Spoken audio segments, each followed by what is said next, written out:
think you can check in a second. It feels harmless, but the truth is, once your eyes leave the road, you're not really driving anymore. And traffic doesn't pause just because you do. That split second of distraction can throw off everything. Your reaction time, your awareness, your ability to avoid someone else's mistake. You could damage your car, injure yourself, or hurt someone you care about. Or you could get pulled over for a reminder that your phone isn't worth the risk. So before you start driving, make it easy on yourself. Put your phone on silent. Toss it in the glove box. Set it to Do Not Disturb. Put the phone away or pay. Paid for by NHTSA. The 2026 NFL Draft on ESPN Radio. So you ready for the draft? Let's get started. Live from the North Shore of Pittsburgh, Pennsylvania. You know, I have a unique blend of athleticism and size at this position. All the teams are sitting there just absolutely licking their chops. He doesn't have the big-time arm strength. He's good, not elite. The 2026 NFL Draft. The Las Vegas Raiders select Thursday, April 23rd through Saturday, April 25th on ESPN Radio, ESPN, and on ABC. Presented by Pella Windows and Doors. This is Jerome from Birmingham, previously from Paul Feinbaum Show. Brad, You've expanded my vocabulary, and when she starts going on and stuff, I said, will you please stop bloviating or pontificating? I would like to use words like that to my wife, but I'm too smart to never use a word like, why are you bloviating about that? The Paul Feinbaum Show. Weekdays at 3 Eastern on the ESPN app and on the SEC Network. ESPN is now the home of MLB.tv. If you have the ESPN Unlimited plan, you'll get a $15 discount on the 2026 seasonal MLB.tv package. And if you don't, no problem. When you sign up for MLB.tv, you'll receive a 1-month free trial of ESPN Unlimited. Cancel anytime without losing your MLB.tv access. Get in on the action at stream.espn.com/MLBTV. ESPN Unlimited auto renews at $29.99 per month after free trial unless canceled. Blackouts and other terms apply. Thursday on ESPN Radio. It's a California clash in San Francisco. Here's Curry the other way. 3-on-3. Pull-up triple. Good. While the Warriors are preparing for the play-in tournament, the Lakers are fighting to clinch home court advantage in the first round. James steps back deep. 2 hits at the horn. The Lakers at the Warriors. Coverage begins tonight at 9:30 Eastern with tip-off at 10 Eastern on ESPN Radio and on the ESPN app. Presented by Indeed. This is Freddie and Harry.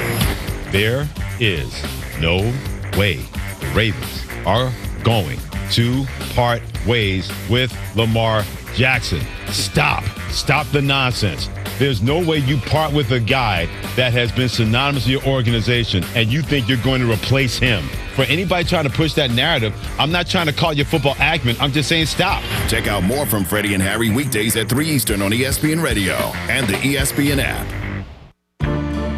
Every edition of the Masters is different, but the beauty, the tradition, the surprises never change. It's always the most charming, the most dramatic, the most magical of all. I said Georgia. Welcome to Masters Week. Sweet Georgia.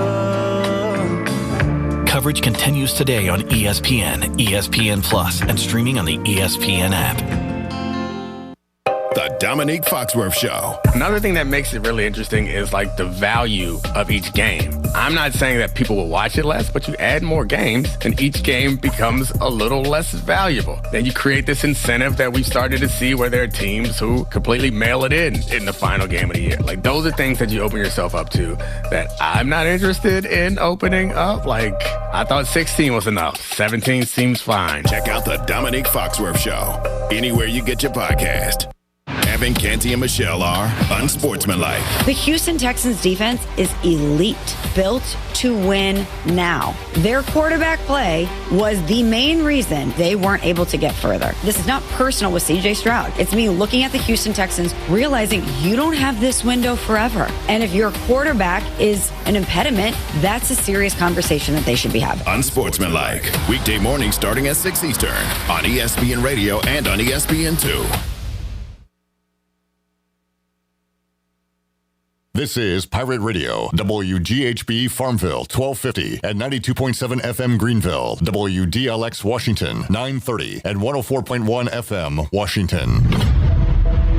Can you be quiet, please? Thank you. Welcome to Pirate Radio Live. Line drive into right center field.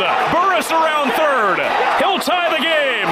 Herring gets to third base. RBI single by Austin Irby. This is the Pirate Nation, and we are Pirates because all you have to do to get anybody excited here is go, Purple! You guys are rocking. The city's awesome, and I love you guys. Sumo Konbe hit, driven back. ECU standing tall. The biggest thing about Pirate Nation is we kind of get it for as small a community as we are. We really get everybody involved. Y'all are intimidating guys. I'm saying y'all are famous. Y'all are celebrity type guys, and that's intimidating. We never lose a tailgate. That's the one thing. Undefeated. Go Pirates! Yeah. Live from the First Flight Credit Union Studios in the heart of the Pirate Nation, here is your host, Clip Brock. Well, welcome in to a Thursday edition of Pirate Radio Live. Clip Brock here live in the First Flight Credit Union Studios. Welcoming you in to another edition of the program on Pirate Radio 92.7 FM in Greenville, 104.1 in Washington. We're on 1250, 930, online, PR927FM.com. You can find us on the Pirate Radio app, powered by Carolina Caliber. Also on YouTube, Pirate Radio TV. As we are live for the next 3 hours, talking Pirate baseball as they get ready for the Tulane Green Wave. We will say hello to Corey Gloor, play-by-play voice of the Green Wave. He'll join us later on in today's program. We will talk some basketball as well with Big Ten Cappy. Got some questions regarding college basketball, NBA, as Zach Kaplan joins us in the Pirate Radio studios. Did not make the guest list today. We'll see what happens there. Is there a beef between the interns and Zach Kaplan? We'll find out momentarily. We'll talk a lot of football as well. Rahjai Harris will join us, our weekly check-in with Rahjai. Also, Coach Hud, Greg Hudson on the show. And J-Bone, Jared Watkins, did an interview with Parker Gabriel from the Denver Post. They talked about Jaquan McMillan. And that interview transpired a couple of days ago. And as they were talking, it came out that Michael Malone was joining North Carolina. So you'll hear the initial thoughts of Parker Gabriel from Denver. He used to cover him when he was the Nuggets coach. And Jared Watkins will run that later on in the show. Also, Miss ECU, Mya Mixon, talked to her. She is about to relinquish her crown to another Miss ECU this year, and we'll hear from Mya Mixon coming up on the show as well. So we are packed the next 3 hours. We got Shirley Rhodes, we got intern Avery, we got intern Zach, we've got left side, strong side. Hello, friends. Hey, friend. Chandler Honeycutt is here on a Thursday. How we doing, Chan, man? Doing great. You were wearing that awesome hat. What, this old thing? That should have been Zach Lewis's. So yesterday, when Coach Kevin Williams was coming in, Malcolm said, hey, he wants to know how many people are in studio today. He's going to bring some hats. And I said, well, it's me, Shirley, Jabone, Nick, and Jared said Zach was going to be here, so bring a fifth. Zach was not here. Chandler was here. And he was able to wear that sweet hat that he's wearing today. You snooze, you lose. Let's also say hello to Big Ten Cappy. Zach Kaplan's here. What's up, Zach? Hey, Clip. Hey, Zach. It's Thursday at Augusta National Golf Club. God. Hey, is this the only thing that can get you to talk at a decent volume? Normal voice, normal level. It's the only thing that keeps me at a normal level. Even his low whisper is like... We could still hear you. Very audible. What? I have what they call an Irish whisper, just by being not Irish. I definitely, can't whisper. They'll never let you at the grounds at Augusta. And you definitely don't Irish goodbye. You tell everybody bye, and it takes about 10 minutes. If they let Jason Kelsey onto the grounds, I still have hope. We got stuff to talk about, but let's start there real quick. I heard Zach complaining earlier about Kevin Hart, Kelsey, all those guys being at Augusta. Now, let me say this. I have major Kevin Hart fatigue. It happened, I don't even know, 10 years ago or whatever, when he was on everything. Must be really tired now, then. At this point, I don't know. I don't see him as much anymore, but he was at NBA All-Star Weekend. He was on this show. He was on this commercial. He was everywhere, and it got to be too much. So I feel like he was in almost every celebrity game, too. It was all that stuff. So if you don't like Kevin Hart, that's one thing. But, Zach, what was your complaint about Masters Week this week? And don't cuss like you did off the air. Oh, yeah. It's just such an honored thing. And we got two hooligans out there that have nothing to do with golf out there trying to like ESPN are showing them over the family setting of the par 3 contest. It's such a joyous day in the Masters tradition, and I'm watching Kevin Hart shank drives into the water like Fitzpatrick's kid was doing. Okay, I'd rather watch the kid do it. It's a golf course. Are you upset that women and black people are allowed to go now? Do you want to no? Do you want to bring back the good old days, Zach? No.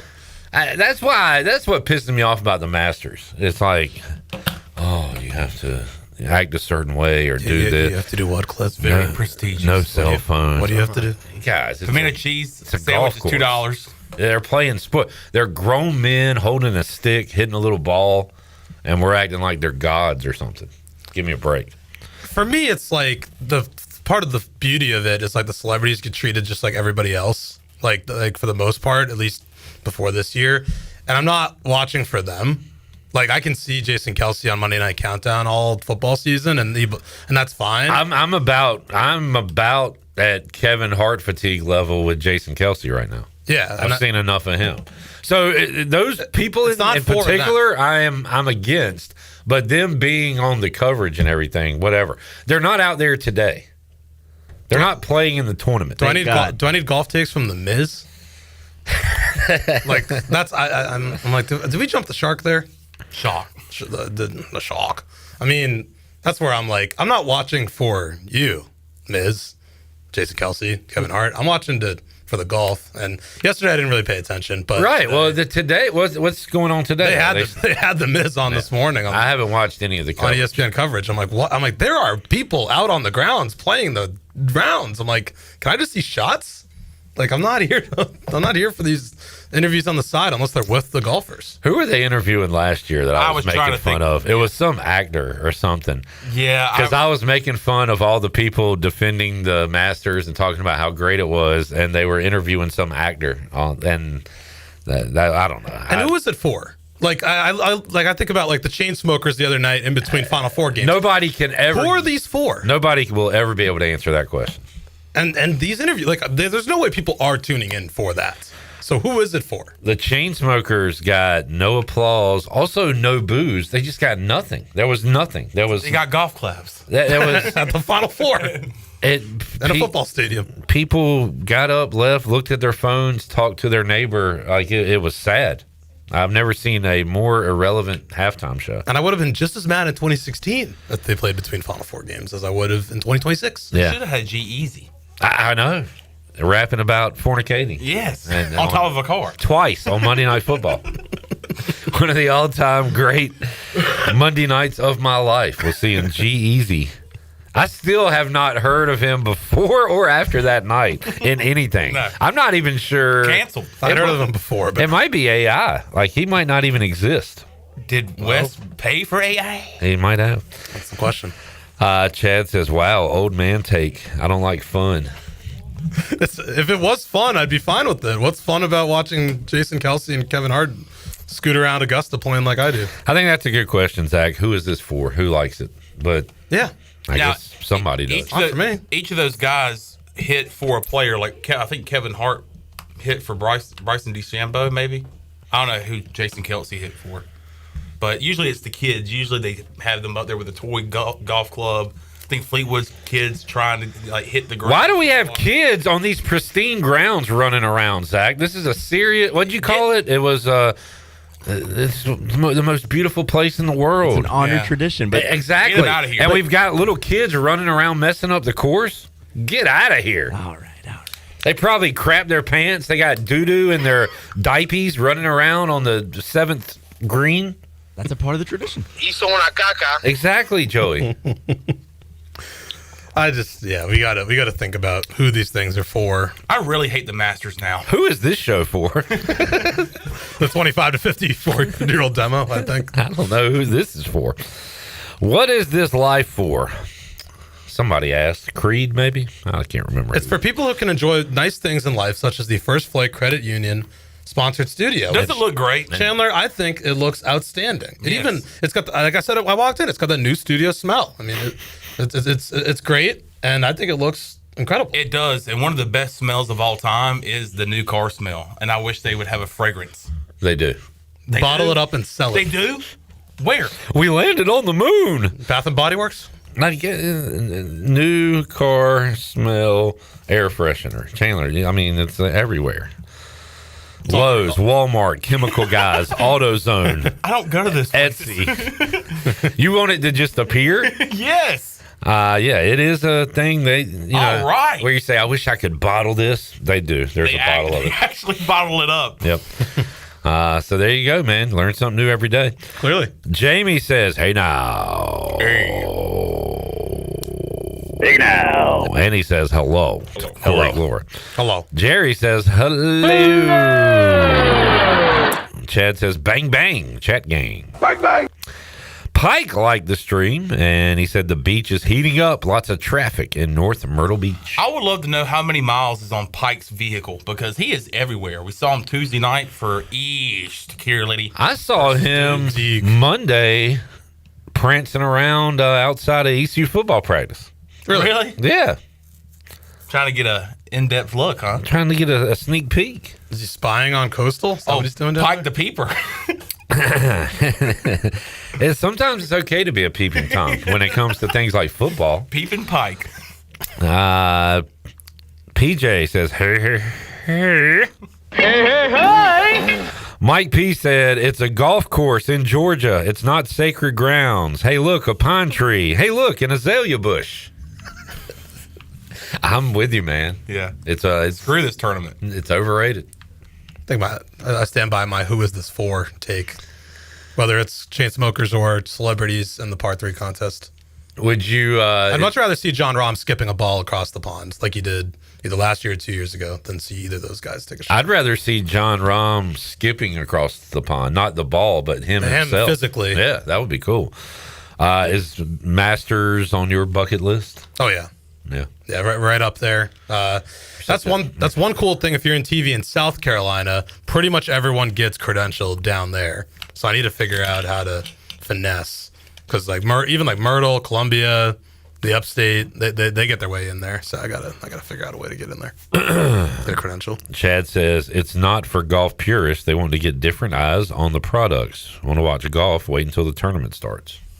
There you go. I think Zach's question is like whose eyes are following everything that Kevin Hart and Jason Kelsey does, right? Precisely. Yeah, that's the question. Is there like a huge Jason Kelsey following out there? I mean, definitely don't need McAfee there. Pike with an odometer check, 80,000 miles on a 2023 Honda CR-V, bought June 2023. He's got all the details for you. Thank you. That's exactly what I was hoping he'd do. My car, I'm not even at 50, and I've driven to Montana and back. Man. Pike's everywhere. I'm not even at 50. Pike, you're real. And North Myrtle Beach is not right down the road, folks, for people that don't know.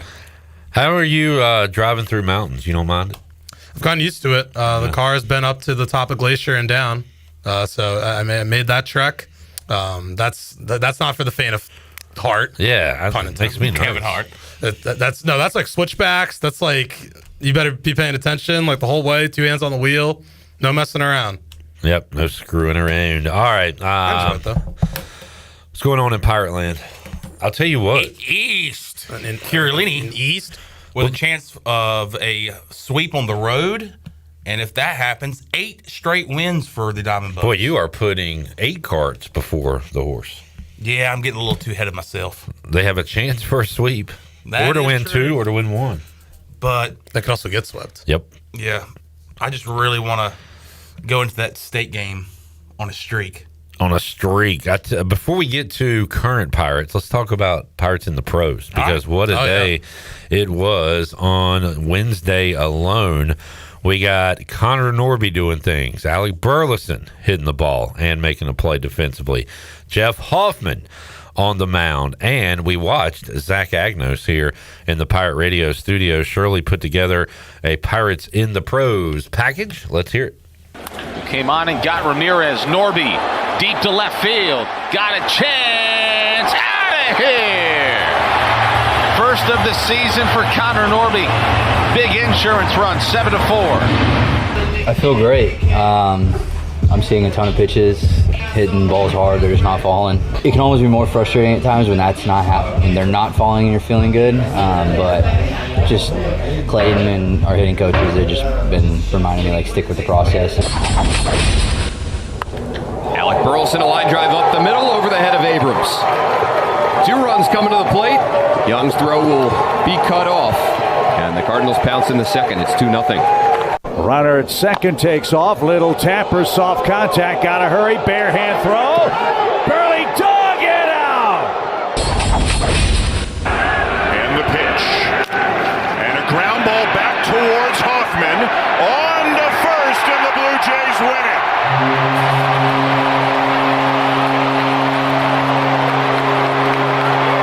And boy, did they need that.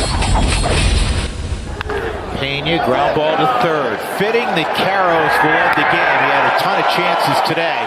The Rockies have won 4 straight, a 4-2 homestand.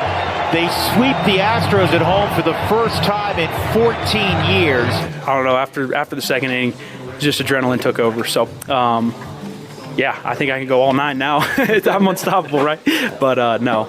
Yeah, it's cool. It's cool to be able to say that you got 3 innings under your belt, and, you know, if they need me for 3, if they need me for 4, 5, 7, I don't care. I'll do whatever helps the team win. Yeah, I mean, it's huge. You know, Mike pitched his tail off, and it's just, you know, really fun to just come in and help the guys out and, you know, help this club win baseball games, because at the end of the day, that's all that matters. And, you know, putting ourselves in a good position to win the next day too. So it's a good feeling to be able to save the pen a little bit too. So just all in all a good day.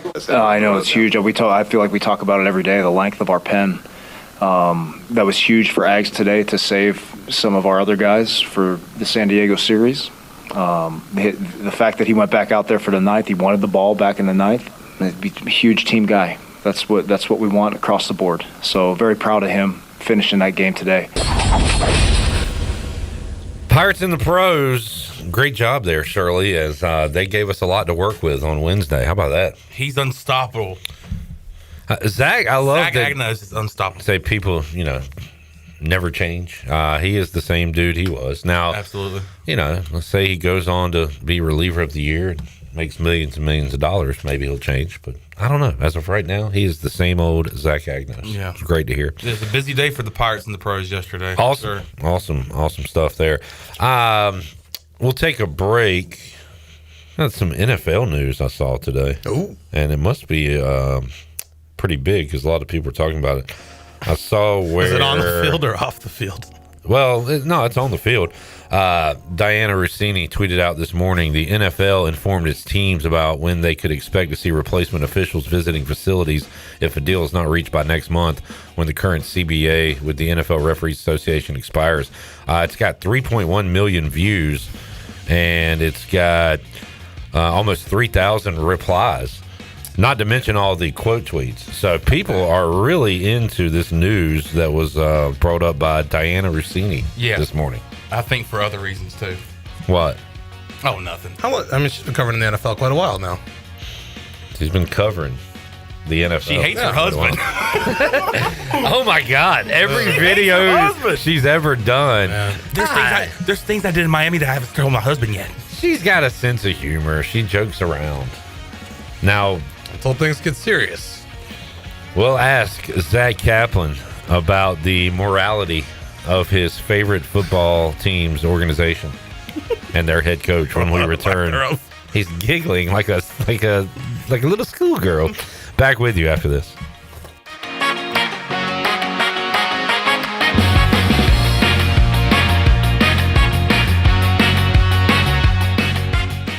Fest is back, presented by the City of Greenville and the Downtown Greenville Partnership. Come experience all the family fun Saturday, April 25th in downtown Greenville on 1st Street. It's all happening 11 a.m. until 7 p.m. with a variety of food, drinks, and unique vendors. Plus, of course, pirates. And you can enjoy awesome music from September, the top Earth, Wind, and Fire tribute band in the country, and spare change. And as always, our entertainment is free. It's legendary. It's award-winning. It's Pirate Fest, April 25th, downtown Greenville.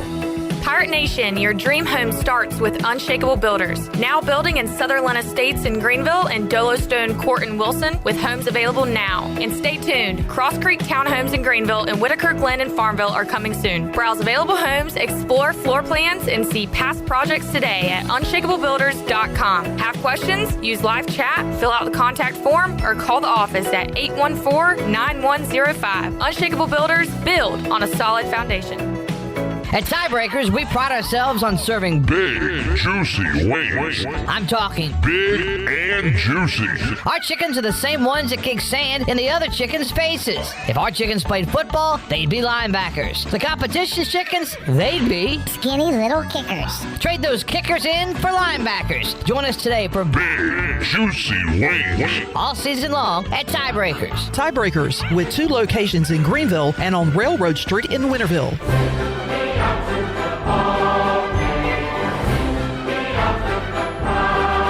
Take your family, friends, and kids down to Play It Again Sports this spring sports season. We have all the hottest new equipment for the upcoming softball and baseball season, along with a huge selection of quality used sporting and fitness equipment. Whether you're a golfer, a bike rider, a soccer player, or a fitness enthusiast, we will have exactly what you need. Don't forget to do your spring cleaning and load up all the equipment that you no longer need or doesn't fit. Bring it down to the store and get paid on the spot. Play It Again Sports, across from the Nissan dealership on Greenville Boulevard. This is Dr. Andrew Bridgeforth from Orthopedics East and Sports Medicine Center. Our practice has been caring for the athletes at ECU and the residents of Eastern North Carolina for more than 35 years. Whether it's treatment for your sports injury or it's time for that joint replacement, Orthopedics East provides the latest in operative and non-operative orthopedic care. We also offer on-site physical therapy and MRI services, as well as walk-in urgent care on the weekends from 10 a.m. to 2 p.m. For experienced professional care, call us at 757-BONE or visit us online at orthoeast.com. Go Pirates! Oh, dude, that home run just busted your windshield. Yeah, I'm not worried about it. You're not worried about it? Yeah, I've got Brandon Manning and Farm Bureau Insurance. Hey, Pirate Nation, this is proud ECU graduate and former baseball player Brandon Manning inviting you to join my team at Farm Bureau Insurance. From home, auto, or life, give me a call today and let's talk about your insurance coverage and about the Pirates. Call 531-1812 and go Pirates! Hey Pirate Nation, this is Parker Bird, and the best place to go for custom t-shirts, apparel, or promotional items is University Sportswear. University Sportswear was super easy to work with when I needed my custom shirts. From start to finish, University Sportswear provided superior customer service and a quality product that cannot be beat. If your business, organization, or event needs t-shirts or promotional help, then you need University Sportswear. Visit University Sportswear, ENC.com for contact information. Go Pirates! Planning a special event, whether it's a baby shower, bridal luncheon, birthday party, or even a tailgate at Clark LeClaire Stadium, Chicken Salad Chick has you covered. Their fan favorite mini croissant platters is just one of many options to choose from, perfect for any occasion. With a variety of chicken salad flavors, there's something for everyone to enjoy. Let us do the work while you enjoy the event. Delicious, fresh, and served with a smile. Chicken Salad Chick Catering. Make every event memorable. Visit chickensaladchick.com to place your catering order. Just remember, you pick it up and we'll have it ready to go. Chicken Salad Chick, where every event is a little bit tastier. This is Jeremy Lewis, and you're listening to Pirate Radio, the voice of the Pirate Nation.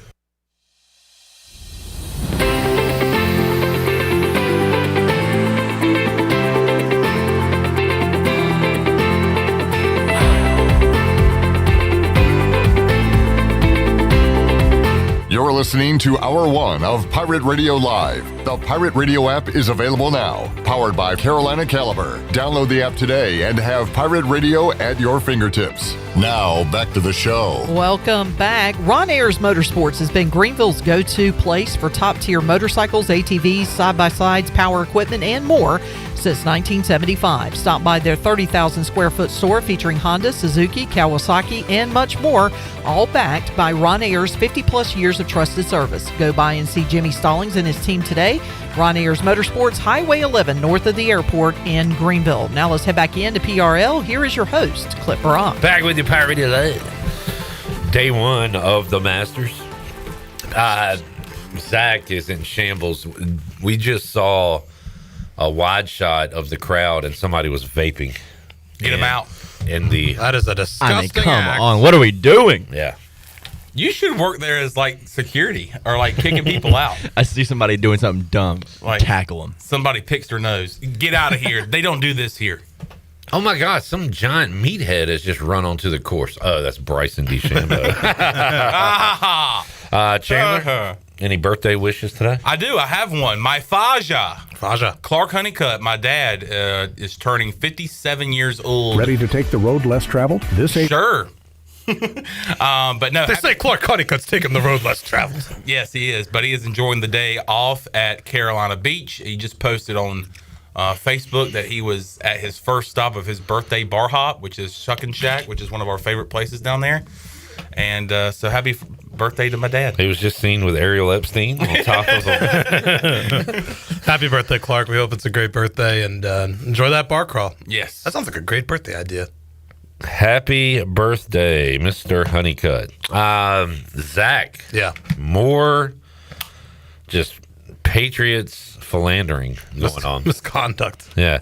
I got to say, when I first saw the photos, I don't know. I didn't think much of it. Like, I feel like the hand thing is weird, but it's not like they're going to sit there and you don't hold hands with somebody like that for an extended period of time. I was trying to think maybe if you saw somebody and go in for a hug, maybe that's the first part of a hug. Hey, how are you? Can we practice, Chandler? Sure, absolutely. Hey, what's up, buddy? Hey, Clip, how are you? No Good to see you, man. Like, is that possible? Is that possible, Zach? Now What we hold just my did? hand for 10 more minutes. Because that's just a snapshot. That could have been a quick... Totally possible. That's possible. Yep. I guess the part that gets me is like that sitting in the pool together. I've sat in the pool with all kinds of people in my life, strangers even. What about holding hands? But is it just them two? There's that wide shot. It sure looks like it. Where there's nobody else around. And it's a very, I would say, romantic setting. Yes. So privacy. Now, and also on my first thought, I was like, why would you be so stupid or brazen to do this? But I guess they thought that they were secluded and nobody was around, no eyeballs. Yeah. Well, they weren't. Clearly. Only the man in the sky watching, which they have to answer to Watching him. them. Yeah, it could possibly be, unfaithful. I think it's, the silence has been kind of deafening from both of them. No, they came out with statements. Did I miss that? Well, they both said that it was an innocent thing. Yeah, they came out yesterday. I missed that. Because Rossini was still kind of tweeting on, and I was like, oh. Let me see if I can find the... So glad you corrected me because I did miss that. Vrabel, these photos show a completely innocent interaction, and any suggestion otherwise is laughable. I am laughing at you. Ha! Oh yeah, no, I missed this. This doesn't deserve any further response. Rossini says the photos don't represent the group of 6 people who were hanging out during this day. Like most journalists in the NFL, reporters interact with sources away from stadiums and other venues. Where was Jay Glazer at? He should have been out there with them. Oh, man. What if it was Mike Vrabel and Jay Glazer holding hands? Has Ellerby texted Glazer and asked his? Man, that's a good point. Athletic executive editor says these photos are misleading and lack essential context. These were public interactions in front of many people. But then there's that picture, like that wide shot where it's just them and nobody else. So I don't know. It's maybe those other 4 people or 6 people were over getting something to drink. Like that picture right there. That's the one where it's like those don't really look like anyone's around. Nah. Just the beautiful desert sky. It's also interesting because there's been, some reports from Diana this offseason that the Patriots want to trade for A.J. Brown. And, maybe the source is just the head coach himself. Could be. As far as the interest that the Patriots have. Well, we'll forget about this in a week. There'll be a new thing. I missed the statements, though, so thank you for correcting me on that, because that does change things. So it'll probably just fade away, and I guess people just live in the replies of her tweets until they just get tired of it. Chad says, anyone watch The Swarm last night? We had it on at Overtime Tavern. Yeah, I didn't. Yeah. Didn't see what was happening. They did win, though, right? They won. Best 3. Hornets lost to the Celtics the other night. They got the Pistons tonight. Zach, this is an opinion question, but there is a right answer. Who is the leader of that Celtics team? Still Tatum. Incorrect. Okay. Is it Brown? Jaylen Brown? It's Jaylen Brown. That's the guy. That's your leader. I mean, this year definitely, yeah. I mean, this year it probably is. I don't think that's always been the case, but did I ask you 2 years ago who the leader of the Celtics was? Zach, the answer is Larry Bird. I was asking about 40 years ago. I'm asking about right now, Zach. Bird. I'm asking about right now. Who is the leader? Who is the dog? That is Jaylen Brown. He's been the bus driver. He's driving the bus. That's what leaders do. They drive. And he got the Finals MVP when they won it 2 years ago. Because he's the leader. Because he's the guy. And he's the dog. At least he was the other night. I've watched one Celtics game this year, and it was that one. And when they needed somebody to turn it on, it was him. And the reason I knew the Celtics would win that game is when I asked Jarrett how he was feeling about it, and he said he was nervous. And I said, oh boy. Because the Celtics, this is game 79, and playoffs kind of set. National TV is something that they've grown accustomed to, whether it's Christmas Day or, NBA Finals. But, Hornets, they still looked good. Yeah. They still were in that game, but got up by like 11. I'm like, Jared, if you're nervous, the Hornets are screwed. They were awesome through 2 quarters and about 10 minutes. And then James missed that breakaway layup. And it was all downhill. And everything turned to poop. Hornets got the Pistons tonight. All right, Pirates and Tulane. How about the Red Hot Pirates, boys? Yes, man, it's been fun to watch. It seems like the old East Carolina baseball program. A lot of hitting, great pitching. Sean Jenkins is a dog. Fun crowds. Throw that into the mix. I hate that I missed last Friday night's game because I watched the social media post that we posted, and then I watched this guy's stand up in the studio breaking down the game, and it seemed like the energy in Clark LeClaire was awesome Friday night, and it was Tuesday night. And if we go 2-1, 3-0 this weekend, expect a big crowd next Tuesday for the Wolfpack. They're on a winning streak, as Lou Brown would say. By the way, Joel Embiid, appendicitis, he will undergo surgery. So some potentially Eastern Conference defining news there. I'm an appendicitis survivor. Had my appendix removed when I was a youth. That does not look fun. Yeah. It was painful. I feel kind of lame because I remember like laying around being in recovery, and I feel like these athletes have it and they play 5 days later or something. So we're not built like they are. Yeah, I guess that's what it comes down to.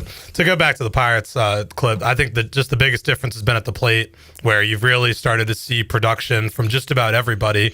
And really the only guy not hitting is Austin Irby, but he's still getting on base. He still had 2 walks the other night. Probably should have had a third. I thought he got the bad end of a call in his third at bat. And I think it's a matter of they're really hard to get out right now. And the fact is that since they've gotten Matt Lashley back, and then Boucher has had some at-bats where he's made an impact. He's had a long road coming back from, having a freak ankle injury on opening day. And maybe that just threw him off for that series, because they've now looked like they've looked like a much different team now over the course of this 5-game winning streak. And moving Davin Whitaker up to 2, moving Irby down, I think has been a big difference, because Davin kind of keeps innings going, and then you get Herring, you get Barron, you get some of these guys in the middle of the order that are starting to hit. And one observation I've made: Jeff Sabater might be the best seeing eye single guy maybe I've ever seen.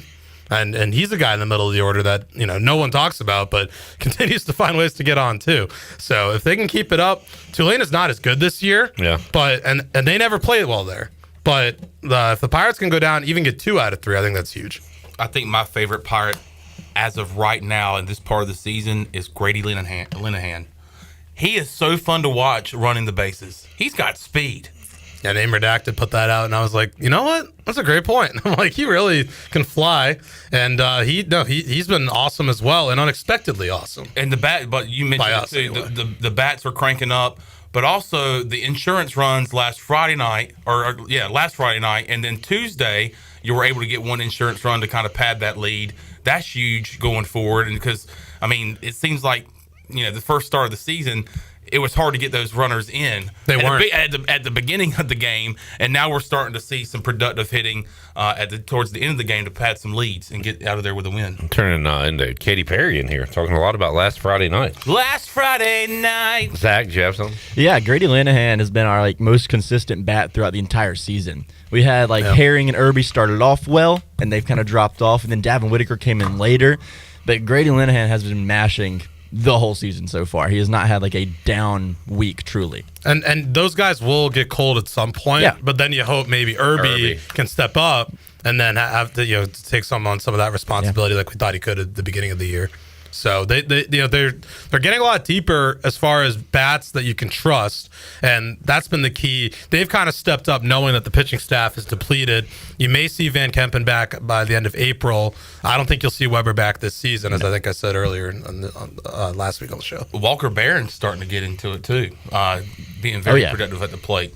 Back-to-back home runs last week. First two ever in Clark LeClaire. Yeah. And he does it while catching almost 500 pitches a weekend. You think about it, through 3 games, and they've been lucky that they've run-ruled some of these games, and it's shortened it. But the amount of innings that he has caught, Wilcoxon, I think about, he had McChrystal to kind of balance it out a little more. It's been Walker almost exclusively behind the plate, and that often takes a toll on your hitting. But he just continues to find ways to get singles and doubles, and now he's starting to hit it out of the park, too. You're kind of finding some of the power from unexpected places. That's one of the things I felt like might kill this team, but it seems like as the weather's heating up, they're starting to drive the ball out of the ballpark. Speaking of speed, usually catchers don't have a lot of speed. Walker Barron's got some getaway sticks. He does. He can move. He can move for a catcher. And that goes to your point too of catching his legs, and those legs. But I watched him running the bases the other night, and I was like, man, for a catcher, he's got some movement. Our only truly slow base runner right now is Matt Lashley, because he has a very bad hamstring that he's still nursing, and he's afraid to pull it pretty much. But he didn't start the first week or two, and now he is playing every week, and he can hit the ball. But as soon as he's our leadoff runner, something happens where he gets caught in a jam. That happened the other day. That happened the other night. He got thrown out at second, even though he was trying to go to third, and he turned around. And his hamstrings is not good enough right now for him to sprint like he can. Well, I saw the other night that he hesitated to go to third, and then ended up actually trying to go to third, got out, and got a earful from Cliff Godwin. Yeah, he did. He missed something there. But, his speed's not the fastest either. But he's our only slow base runner. Everybody else is pretty quick. And the other thing I think he does is provides good defense at short. Absolutely. Somehow on one hamstring, he's jumping up and making these catches, on line drives over his head. So he's still providing you with something in that department. And the biggest thing is he's kind of put everyone back in their natural positions. Burris is able to kind of move around. He can play second. He can play left. Everyone in the outfield is set. Herring can DH, which is good. So he doesn't have to go Superman and re-injure his shoulder, because you need him in the middle of the order. But no, they've just been able to get these key contributions. And now, I'm kind of shocked that they've put themselves back in the at-large pool, where, I saw Baseball America had them as the 2 in a Tallahassee regional yesterday. And I'm like, wow, they're back on the 2 line. So they're in that pool with Rossini and Vrabel. That's Chandler. You're looking at Tulane right now. Have they been swept? They're 4-5. Because Mully brought up the other day that a sweep for ECU has been rare this year. They've only had the one. They just had, but it's been rare throughout the entire conference. And I'm talking about conference games, so you can speed up your scroll a little bit and go on down that list there. So Memphis, they were not swept. Won 2 out of 3. UAB, they were swept. Lost 3. Does that mean they have a sweep in there somewhere? Wichita, they won 2 out of 3. And East Carolina. So they've won 2 series and been swept in conference play thus far. UAB got hot after they lost to us. They have won 11 straight now. They have not lost since they lost to ECU. Well, that is why when we talked to Coach O, their RPI was so high. Yep. College baseball RPI. Is there a particular one you look at, Zach? WarrenNolan.com is the widely accepted one. But I can tell you their numbers. I looked at them last night. Even more so than NCAA? That might be net. I don't know what they put on there. NCAA usually uses D1 baseball's RPI rankings. This NCAA RPI says 29. What's Warren That's what Nolan? Warren Nolan says for ECU. Yeah. Okay. I do like keeping up with the Warren Nolan thing because it tracks their predicted record, you can see, predicted RPI. Yeah. It also shows the RPIs for everyone else the rest of the year that they play, which is really nice. And it shows your changes every day. It shows your plus minus for the day. It's great. Yeah, ECU, I'm seeing 30 on their Warren Nolan. So I mean, that's last night. Pretty good spot to be in right now. One series that we knew was going to be a good series to take at least a game from was the UNC series, but they are number 3 in the country, I think. And that 1-1-1 weekend looks fantastic now. Just 5 losses on the year. Yeah. For North Carolina. All right, Coastal, by the way, 24-8 on the season, 10 RPI. Not bad. I don't think they've lost a Sun Belt game yet. So they are rolling. Let's take a break. We'll come back one more segment with Zach Kaplan as we continue on. We'll get a leaderboard update at Augusta and have more for you, Pirate Radio Live, on a Thursday. Back with you after this.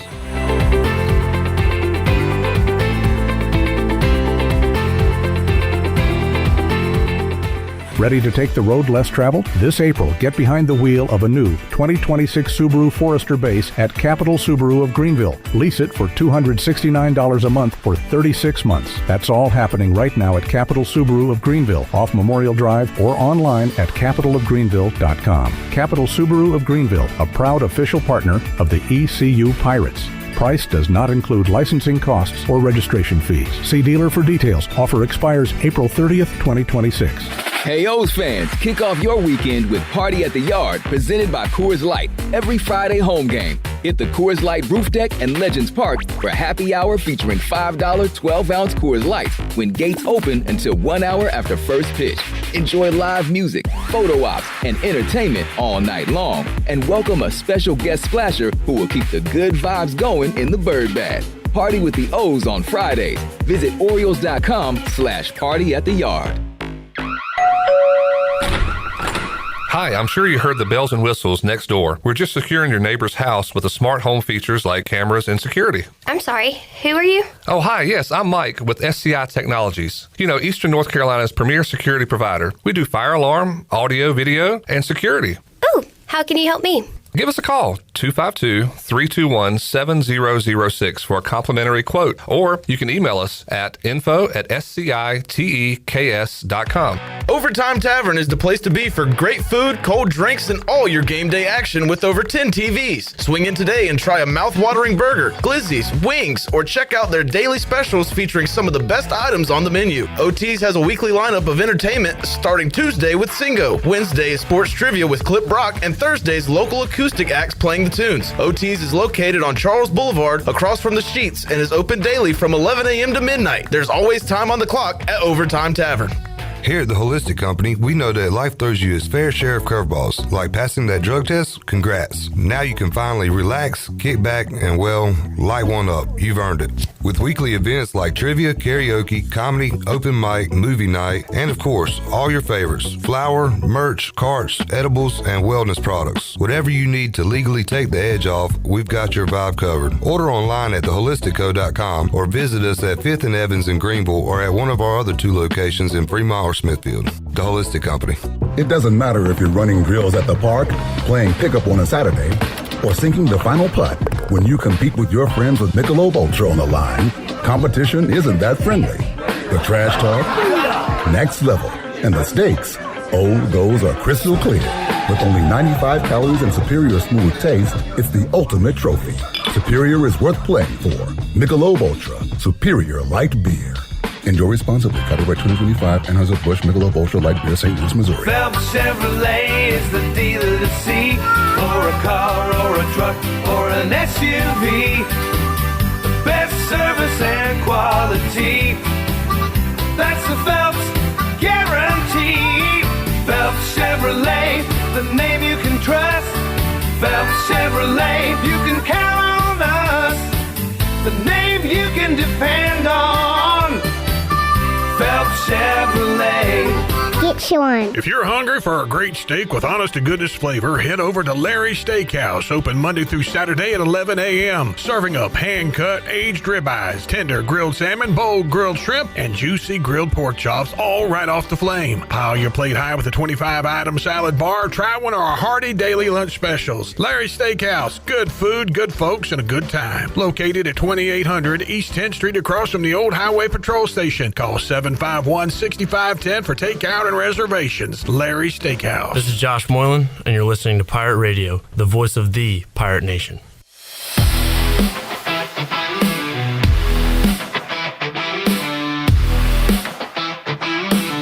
You're listening to Hour 1 of Pirate Radio Live. The Pirate Radio app is available now. Powered by Carolina Caliber. Download the app today and have Pirate Radio at your fingertips. Now, back to the show. Welcome back. Is your office printer on the fritz? Well, don't wait with days for a repair. Contact the professionals at CopyPro, where they promise fast 3-hour service on all your office printing devices.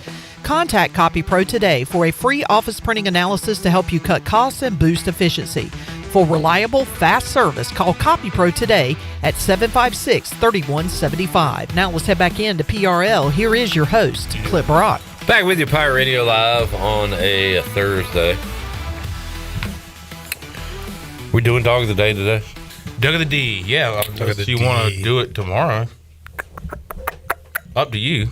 I think Jared will be here tomorrow. Will he be here tomorrow? I have no idea. Yeah. Is he going down to Tulane? No. He had a great trip to New Orleans the last time. He's going to Zebulon. Yeah, we can do whatever. Let's just do it tomorrow, especially if he's going to be here. All right. I mean, I'm ready. I'm going to do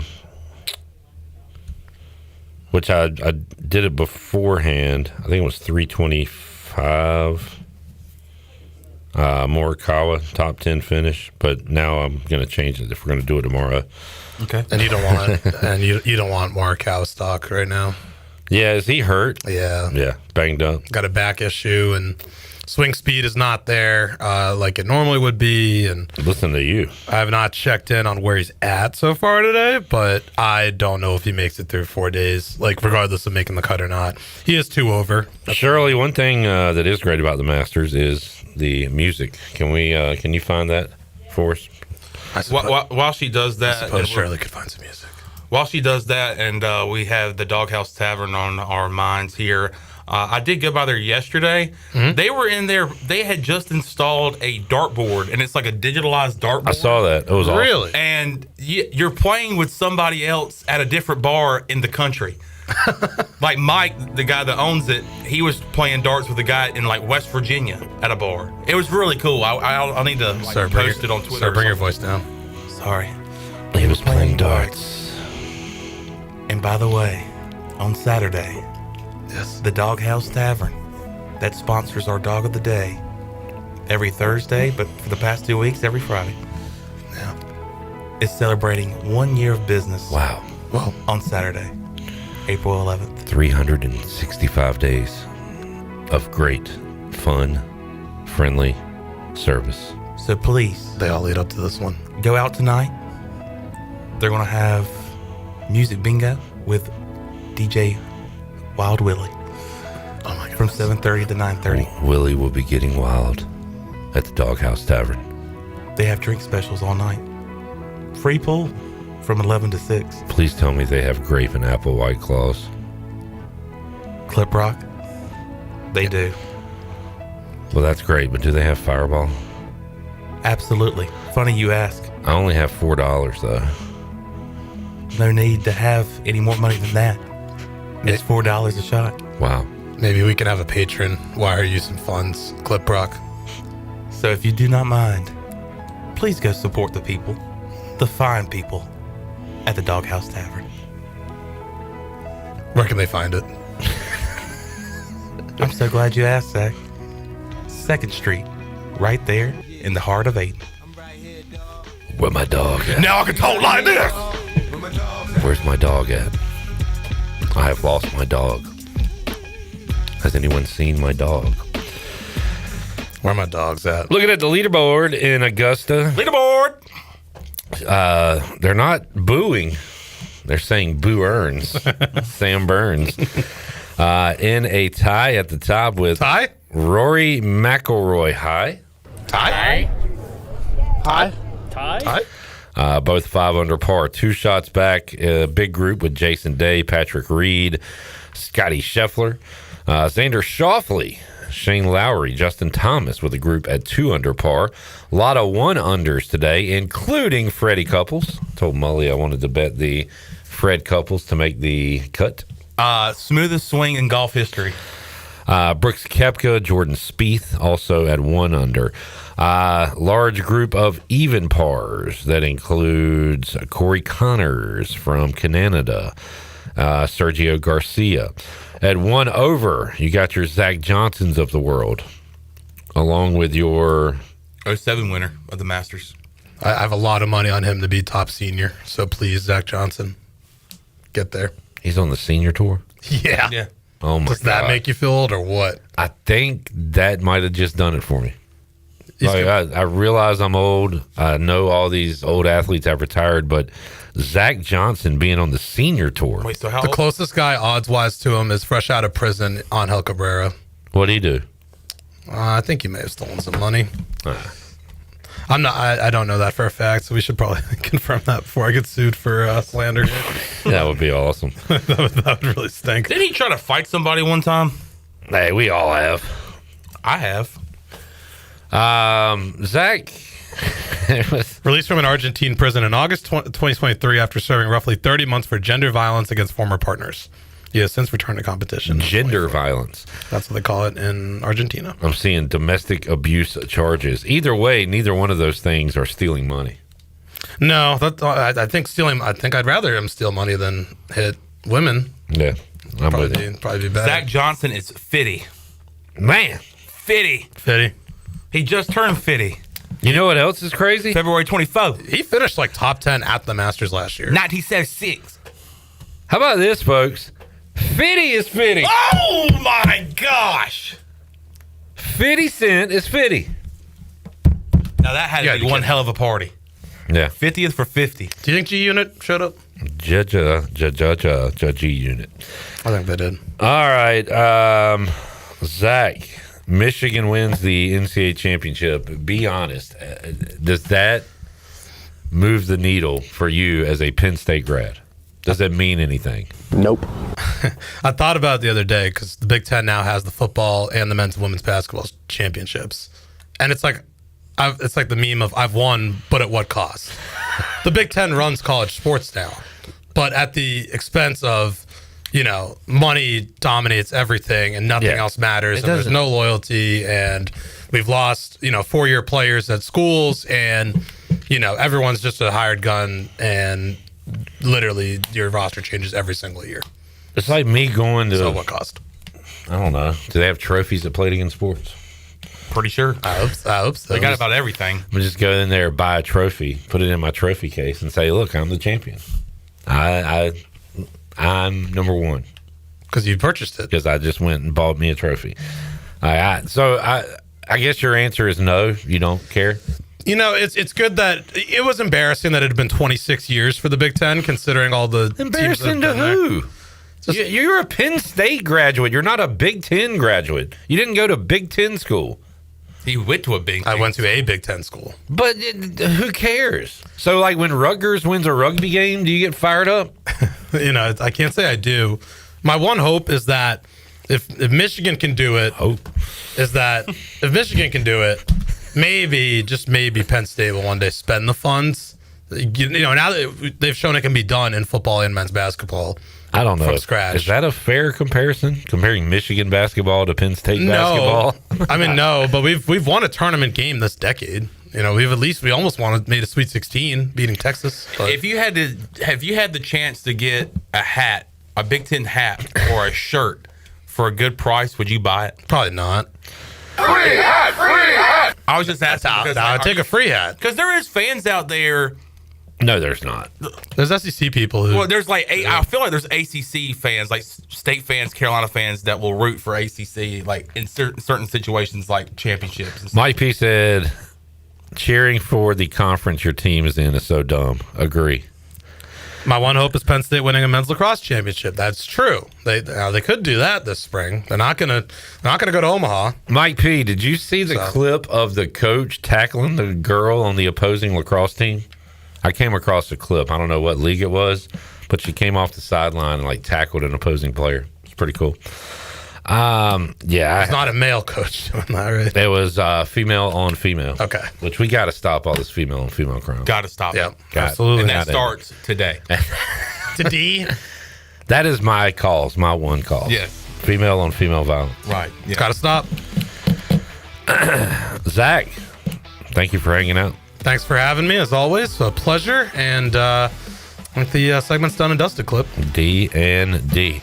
We've got a busy hour number 2. We are going to talk to Miss USA. I said that yesterday. Miss ECU, Mya Mixon. She might be Miss USA. I mean, don't sell her short. It could happen one day. It could happen one day. Future Miss USA. Women's Lacrosse League, by the way, for that incident. Yeah, Google it up. Rahjai Harris will join us with his weekly video diary. And also Parker Gabriel. He went one-on-one with J-Bone from the Denver Post. We have all those interviews on the way, hour 2. Also, Corey Gloor, Greg Hudson, hour 3. See you, Zach. Chan Man, you out? I'm out. See you, Clip. More to go. Pirate Radio Live after this.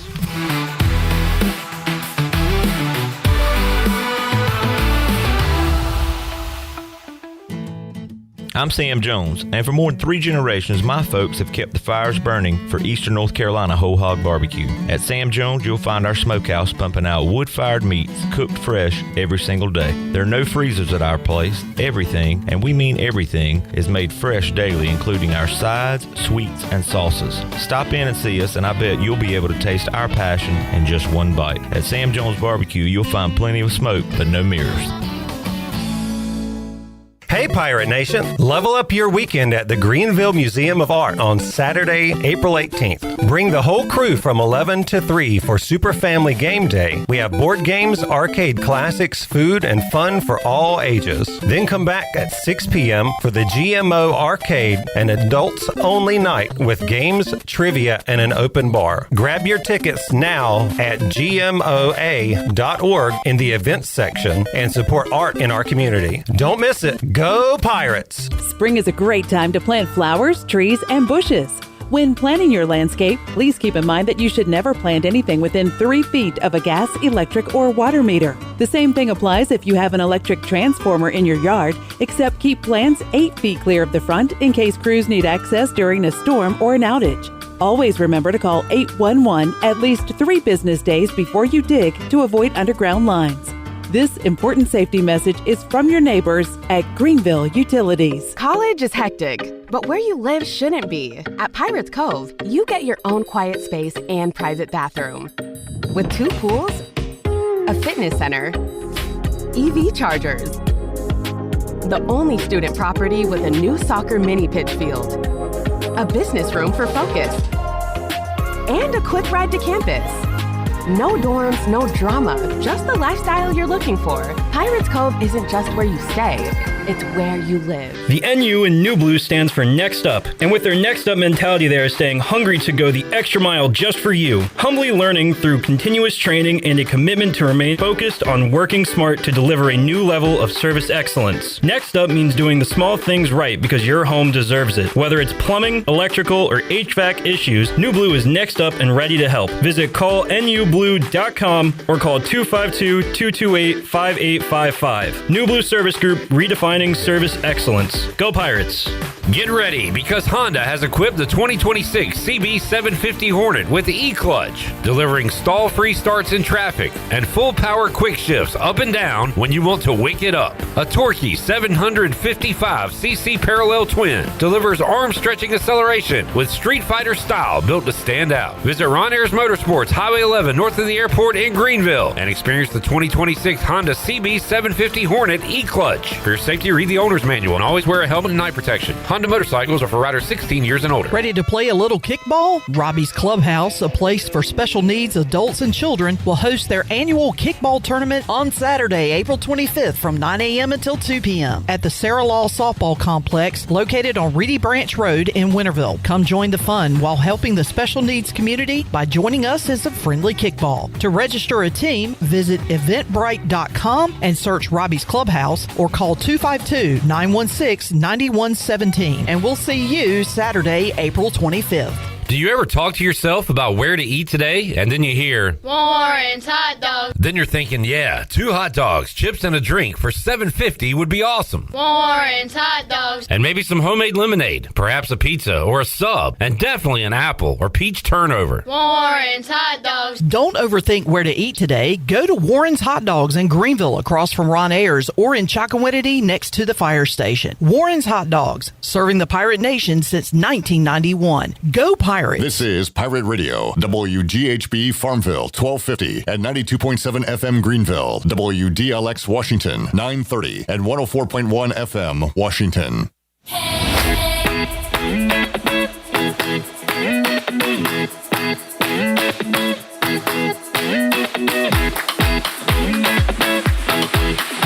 You're listening to Hour 2 of Pirate Radio Live. The Pirate Radio app is available now, powered by Carolina Caliber. Download the app today and have Pirate Radio at your fingertips. Now, back to the show. Welcome back. Washington's favorite place to eat and where all the locals go is Down on Main Street. Down on Main Street is now open 7 days a week. You can stop by for the house salad with grilled chicken, the half club sandwich with chips, or everyone's favorite, the fried shrimp plate. Down on Main Street in historic downtown Washington. And as we head back into PRL, I have to ask, are you okay, Clip? Because that was the most visceral reaction I've seen out of you in a while. A 3-putt by Scotty Scheffler. Hey. Had a chance for eagle, ends with a par. Yikes. So he is You suck. 2 shots behind the leaders, Sam Burns, Boo Earns, and Rory McIlroy. Day 1 of the Masters on the Buccaneer Music Hall leaderboard, presented by The Buck. The Buck. All right, let's get our weekly check-in with Rahjai Harris. Week 2 in the books, and I'll talk some spring football with him as well. Here's my chat with Rahjai. Joining us today on Pirate Radio Live, our guy, Rahjai Harris, live from deep in the heart of Texas. Rahjai, how you doing today, man? Man, I'm blessed, man. I can't complain. How about yourself? Doing good. You mentioned there's some wind out there. It's been chilly here. I understand it's about to heat up in North Carolina and maybe all over the country. But what's the weather like in Texas right now? Man, it's like 80, man, with some wind. Yeah, man, it's always this weather right here bipolar, man. It be everywhere. How do you get your work in as far as practice goes? Are y'all indoors, outdoors, mix of both? What's it like out there? If it's rain and the weather's bad, we'll go indoor. We'll go to a local high school around here. It has a nice indoor, man, and they'll let us rent it out for a little bit.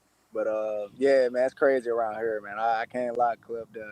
The Mansfield practice field we practice at is huge. It looks like a college, man. But we're fortunate enough to go out there and practice each and every day, man, which is a blessing because in the rain, ECU, we didn't have an indoor. You feel what I'm saying? So you had to go outside and just get it out the mud like old times. I guess Texas football, high school football is different, like they said. I mean, I chuckled when you said we go to the high school to work in their indoor because, and we're getting closer here, Rahjai. You hadn't been around in a little, you might have seen some construction, but I've been seeing it.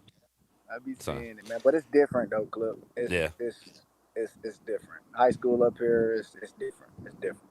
Rahjai, we've heard, man, long before you got to ECU, hell, before I probably went to ECU, the talk of needing an indoor facility, whether it be a piece to look at, like something for our eyeballs, whether it be a recruiting pitch, but the most important thing is the need for it. How important is it to have that, Rahjai, and what did y'all miss out on some time due to weather here in Eastern North Carolina?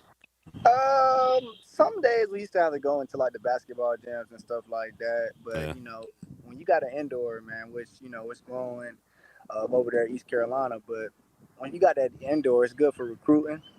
For the guys that come on trips, it's good for the walkthroughs and the days where it's more relaxed. It's more mental days. It's more quiet, everything like that, man. But man, the indoors are great, man. Especially here, it's good turf fields. It really feels real. It feels like a normal field. It feels like you out there just balling. You got the music on, the blasting you in your zone.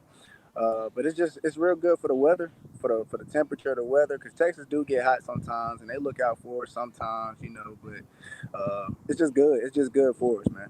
Yeah, Rahjai, I know y'all are, workout junkies. A, you got to be. You got to stay in shape. But B, a lot of you guys just enjoy it. So how about if you want to get a workout in, where do you go around there? What kind of facilities do they have for you? So it's the old baseball facility over here is where we work out at. It's right across the street from the new stadium. There's a couple gyms in there. It's about 3. But you know me, man. I find my ways around, man. My dad did a great job with us early, just keeping us in the gym, man. So, man, I'm a gym freak, man. Every opportunity I get to be in the gym, to lock in and work on my body, I do it, man. Especially around this time in the season, man. Just played week 2. Our second game of the season, so it's gonna be some nicks and bruises. Just going in there doing some mobility, stretching the muscles, man, and just staying tone is key. You got any stories like some old wide receivers? I can't remember who it was, but they would like chase rabbits and stuff like that. What was the weirdest way you worked out? I guess growing up as a kid, or were you always around weights? Nah, so my dad used to take us to the freshman academy at Burns and have us, run track and stuff like that. But the way we did it, he tied weights around us. So he used to put like 5-10 pounds around us with saran wrap. We'll go run 400s. We'll go run 300s and 250s. We didn't understand it back then. Yeah. But it's crazy that you just asked me this. The last time I was home, we ate before I left, and we was all talking about this. And we didn't understand it then, but we like, look at us now. You feel what I'm saying? Look at what we did. With the adversity that we was facing, early on, we didn't know, what it was gonna do for the long run. So right, but yeah, that was crazy. I never chased no chickens or nothing like that. Nah, I ain't do that. Ain't that country, my guy. Ain't that country? Okay, I hear you, Rahjai. Yeah, coming off game 2, more special teams work. I didn't see you in the box score as far as running the ball or catching the ball, but had a lot of returns. So how's everything going for you? It's cool, man. The return game is cool, man. I'm very comfortable out there, man. And it's only a matter of time I get back there in the backfield and make that work, man. All I need is that opportunity, man. And right now we got some guys up here, man, that's just balling. You feel what I'm saying? And you gotta respect the grind, respect the hustle. But it will be a day, and it will be an opportunity to present itself, and I will be ready. 1-1. How about from a team standpoint? Trying to bounce back. When's your next game for week 3? Sunday. Sunday is our next game, so we got a quick week, man. So I think I think it's a good thing for us just to get that bad taste out of our mouth. Really ain't got time to think about it right now. I really don't even want to talk about it, Cliff. It's over with, past. But we should have went out there and executed way better. Started off a little slow. So the emphasis of this week is just start fast. So we're just trying to start fast this week, go out with a bang, and just get that bad taste out of our mouth. Well, Tuesday to Sunday is a pretty quick turnaround. So you want after a loss, you want to get it back out there as quick as you can, right? Yeah. Definitely, and it's good, man, because I'm playing a former Pirate, man, Noah this week, man. So it's gonna be good to just see Noah out there, former Pirate out there, going to work, man. So definitely a blessing for both of us. Noah, last time we talked to him, he told us how good of a baseball player he was. Yeah, I heard, man. He's from South Carolina, man. So you hear stuff like that, man, especially from where he's from, that around that area, man. So I heard he was pretty good. I did. We're talking about another South Carolina fella yesterday. We were talking about who could be impact players on this year's defense, and Chandler said Julian Davis is his guy to watch. I believe a Spartanburg guy, I think so. Keep an eye out for him on this year's ECU team. Yeah, Julian's a leader, man. He's definitely a leader, man. I think he's from Georgia, though. You talking about Julian? That's been there. Okay, maybe I'm right. Georgia. Okay, who was I talking about from Spartanburg yesterday? It's a quarterback. It's a quarterback, I believe, that's over there that went to Spartanburg High School. Okay. It's a freshman D tackle that went to Gaffney. I be seeing him make plays out there too, man. Well, let me get my facts straight. Thank you for holding my He feet to said the fire on that, Rahjai. Spartanburg. I'm like, Spartanburg. I don't know. Well, I'll have to. I'll get that for you next week. I'll get that for you. Oh yeah, clip. So we met Jordan Davis and Jordan Hankins, the new coordinators, on Monday. Okay. Got a chance to talk to them. Kind of reminds me of a couple of years ago because you got 2 new transfer quarterbacks coming in and a new offensive coordinator. So, Rahjai, what is the challenges right now for this offense, learning everything for the first time with a new offensive coordinator? What were those first few weeks of spring like for you? Man, we just really had to lock in and trust. You know what I'm saying? I think that's going to be big right now, is just gaining the trust from the players, and the players just gaining the trust, within. You know what I'm saying? Because at the end of the day, the players got to go out there on that field and play together, but they got to trust their leader. You feel what I'm saying? But, I've heard good things about them, man.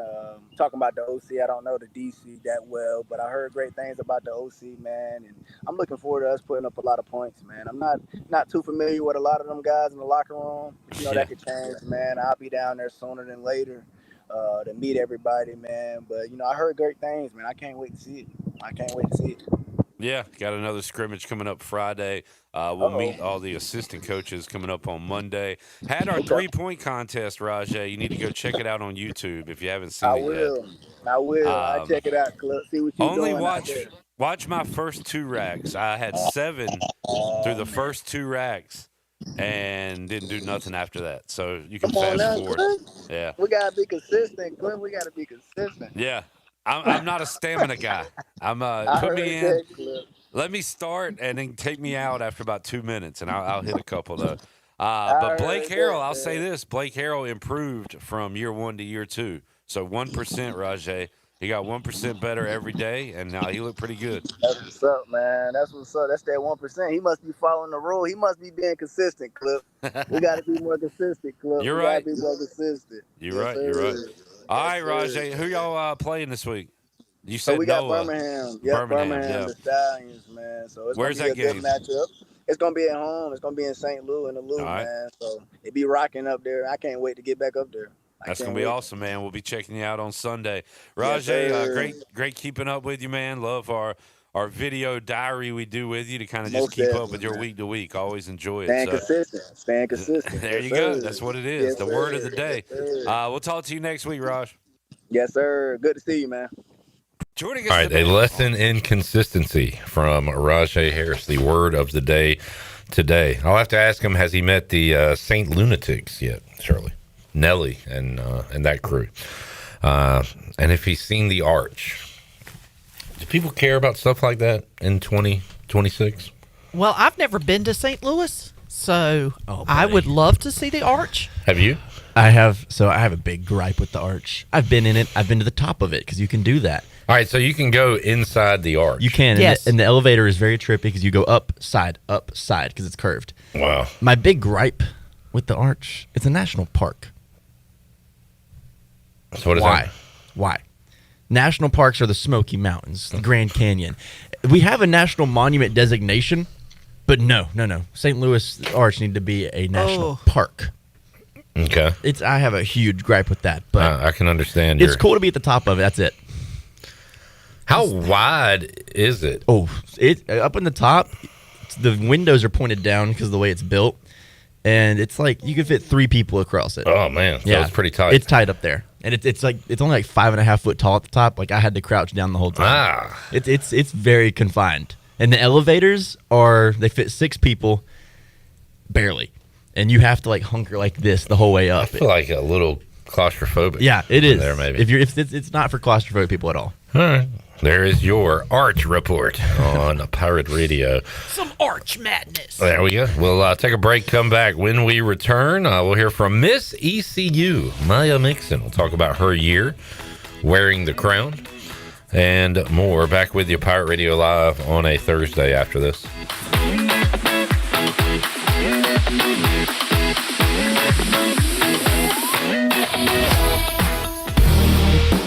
Your future is full of possibilities, and Pitt Community College can help you explore every option.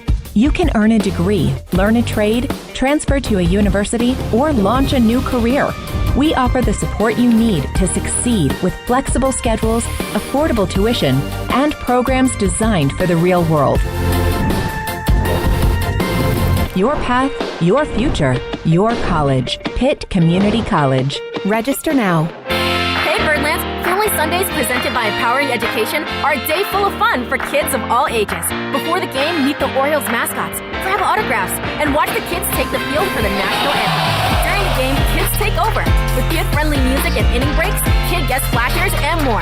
After the final out, stay for Kids Run the Bases presented by Wise Markets, where kids 4 to 12 can run the bases just like the pros. Bring your whole fam to the yard on Sundays. Visit Orioles.com/Family Sundays. Hey Pirates, it's Lindsay Gray with Carolina Caliber. Warm up from the winter with hot manufacturer rebates and store discounts. Buy any new Winchester Super X pump, Wildcat, Expert, or XPR, get $25 back. Getting ready for turkey season? Buy any new Winchester Super X pump shotgun, get $50 back. Or bring in the heat with a Savage $100 rebate on a Savage Renegade shotgun. Don't forget 50% off Nomad turkey gear. Shop online or stop by Carolina Caliber on Fire Tower Road in Winterville. It's a time-honored tradition. When it comes to protecting your home, don't gamble with just any roofer. Trust the pros at the Boone Group Roofing. Locally owned by Toot Boone, they've been serving all of Eastern North Carolina with honest, high-quality roofing you can count on. They offer no money down, and every job is backed by a 5-year workmanship warranty because your roof should be done right the first time. Don't wait. Call today at 252-714-0021 for a roof that's built to last and service you can trust. The Boone Group Roofing is on top of their game. The Toot Boone Boogie. Play ball! Greenville, it's time to play ball. The Greenville Yard Gnomes are back, and tickets are on sale now. Bring the whole family out for big hits, wild promotions, and non-stop fun all night long. From fireworks to theme nights, every game is an experience you don't want to miss. Cold drinks, great food, and the best atmosphere in town. Don't wait till it's sold out. Grab your seats now. Get your tickets today at yardgnomesbaseball.com or at the box office. It's Budweiser's 150th anniversary, and we're celebrating with a Heritage Can Series that honors our legacy of being made of America. Collect all 4 designs. For 150 years, this Bud's for you. Enjoy responsibly. Copyright 2026. Anheuser-Busch. Budweiser Lager Beer, St. Louis, Missouri. Carolina Eagle Distributing is celebrating 150 years of Budweiser all year long. For 150 years, Budweiser has been the heart of America beer culture, bringing people together across generations. Cheers to 150 years. This Bud's for you from Carolina Eagle, serving the Pirate Nation since 1989. Washington's favorite place to eat and where all the locals go is down on Main Street. Down on Main Street is open 7 days a week. Stop by for the house salad with grilled chicken, the half club sandwich with chips, or everyone's favorite, the fried shrimp plate. After work, Down on Main Street is the perfect spot for dinner and drinks on the patio. Join Down on Main every Wednesday for half-price wings from 4 p.m. to close. Down on Main Street in historic downtown Washington. Go Pirates! Here at the Holistic Company, we know that life throws you its fair share of curveballs, like passing that drug test. Congrats. Now you can finally relax, kick back, and light one up. You've earned it. With weekly events like trivia, karaoke, comedy, open mic, movie night, and of course, all your favorites: flour, merch, carts, edibles, and wellness products. Whatever you need to legally take the edge off, we've got your vibe covered. Order online at theholisticco.com or visit us at 5th and Evans in Greenville or at one of our other 2 locations in Fremont or Smithfield. The Holistic Company. This is former ECU baseball player and mayor of Greenville, PJ Connolly, and you're listening to Pirate Radio, the voice of Pirate Nation.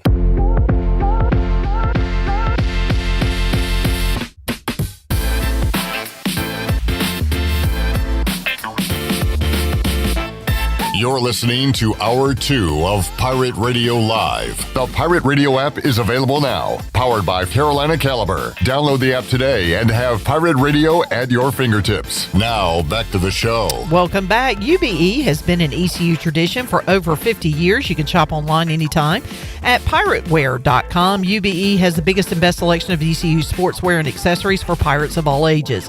Every day is game day at UBE. Now let's head back into PRL. Here is your host, Clip Brock. All right, talked to Rahjai Harris from the St. Louis Battlehawks a moment ago. Intern Zach gave us a great Arch report White P said the arch sounds awful. Purple Beard says, unless Nelly settled some lawsuits, I don't think you'll see a Saint Lunatics reunion. All right, so there's your Saint Lunatics update as well. I love that certain people know certain things about certain subjects, including the arch, the comings and goings of the Saint Lunatics, and we're just informing people. Chandler didn't know you could purchase the new car smell. He thought you had to actually buy a new car to get that smell. Dude, I could have gotten him some earlier today where I was. What? Yeah. I can make his car smell brand spanking new. And not just his car, his couch, his whatever. His shoes. His office. His socks. My socks have that new car smell. Take a his whiff. Hat. Ooh, that's a good one. Yeah. Can I put it in my beard? I'm sure there's a way. That new beard smell? All right. The new car beard smell? Let's go to the tape. Mya Mixon, Miss ECU, joined me inside Studio C earlier this week. We talked about her reign as Miss ECU and also relinquishing the crown to the next Miss ECU. Here's that conversation.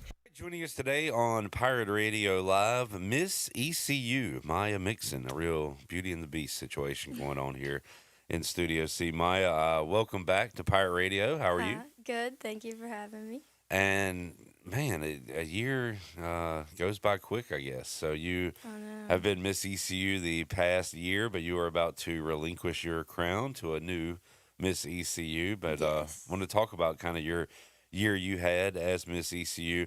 First of all, a big part of your story is inspirational, and you told us about that last year when you came on. So can you give us the background on yourself? So when I was 17, I randomly just lost all of my hair to alopecia, and I didn't really know how to navigate what was gonna be my new normal.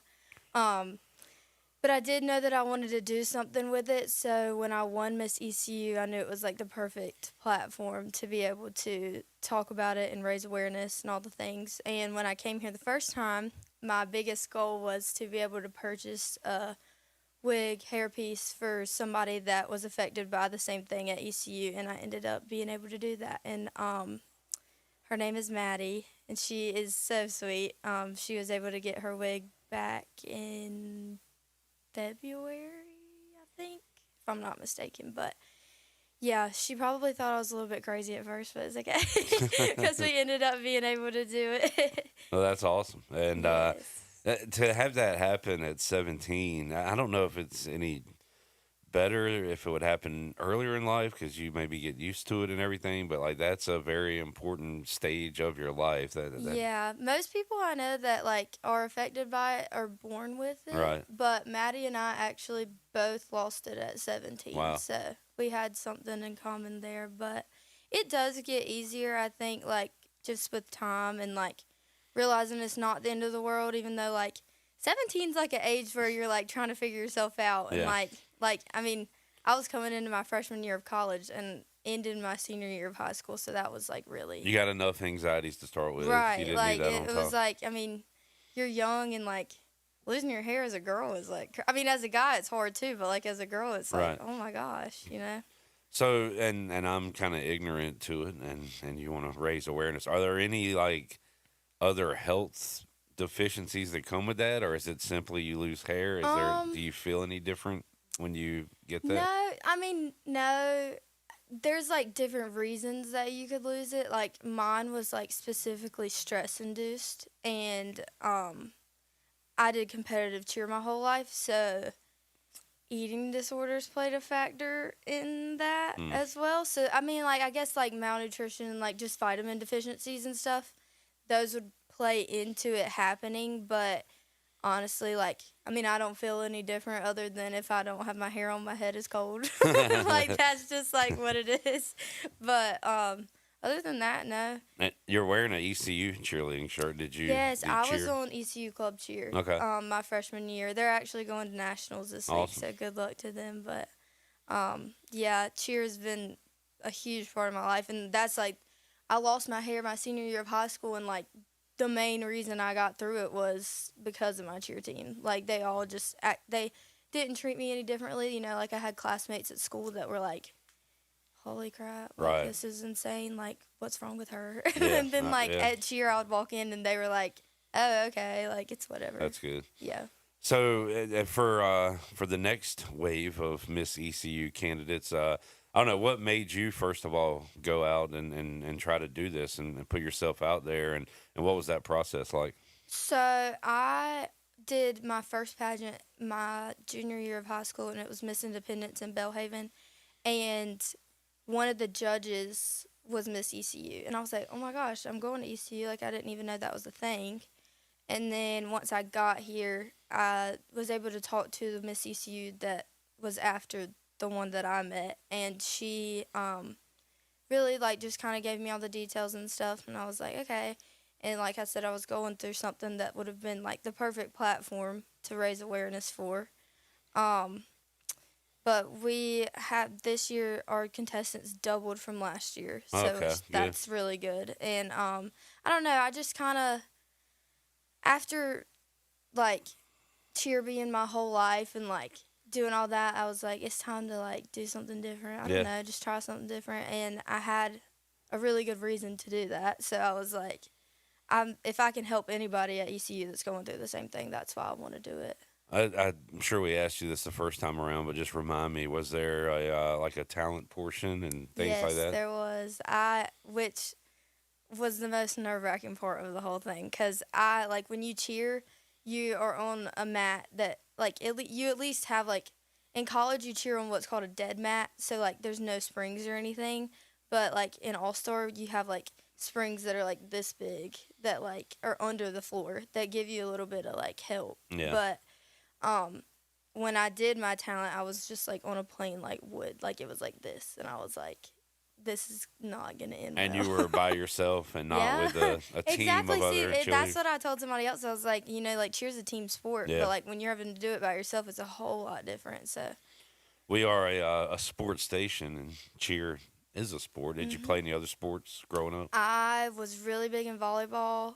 From middle school all the way through high school, I played soccer too.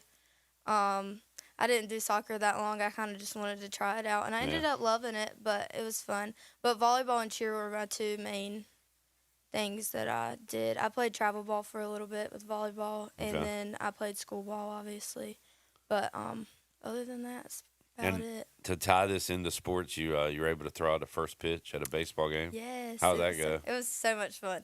I was, like, actually terrified, though, that I was going to embarrass myself, but I didn't. I did pretty good, apparently, is what I was told by the coach and all that. Good deal. And you are just a sophomore, you said, right? Yes. Yeah. So you said you were kind of bummed that your year is coming to an end.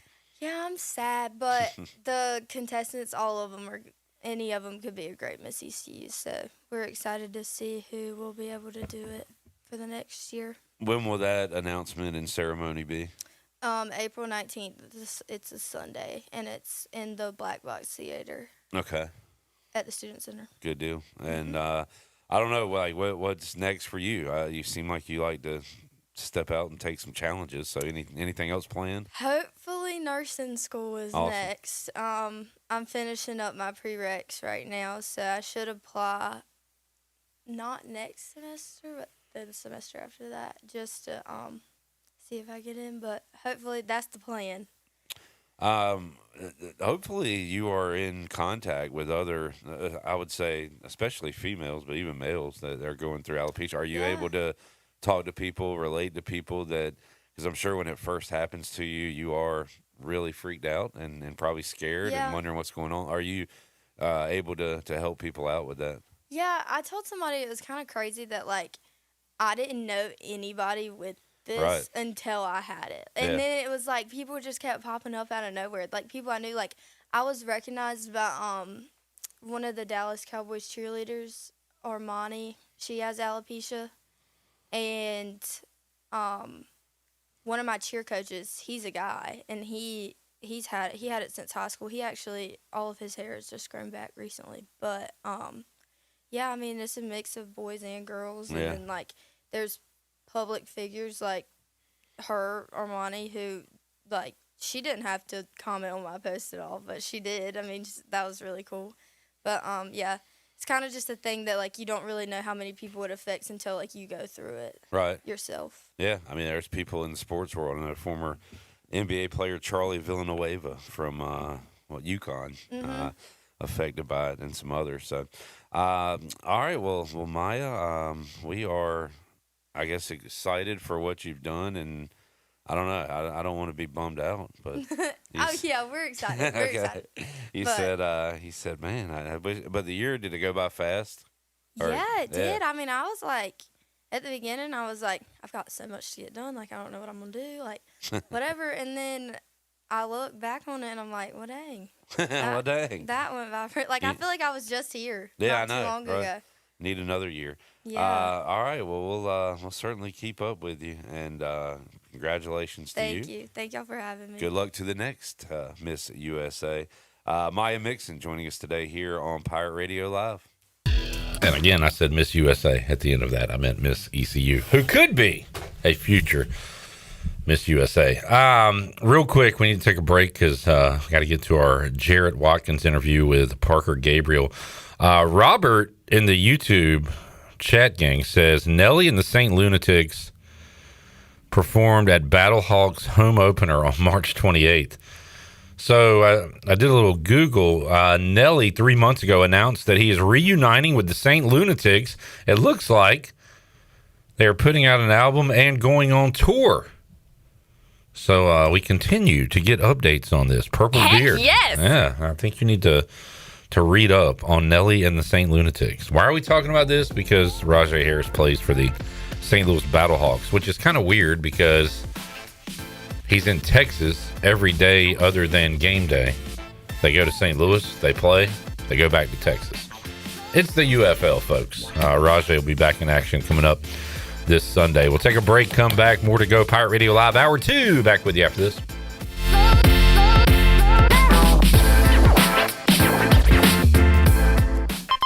Attention, Eastern Carolina. 360 Golf Carts just received a massive delivery of 40 new golf carts, and they're going fast. Right now, owner Brian Harris is celebrating with a special sale event, giving you the chance to upgrade and save big on your next ride. But hurry, with 40 carts and the best prices, they won't last long. 360 Golf Carts on Highway 43, just past D.H. Conley High School. Proud part of Pirates supporting Pirates.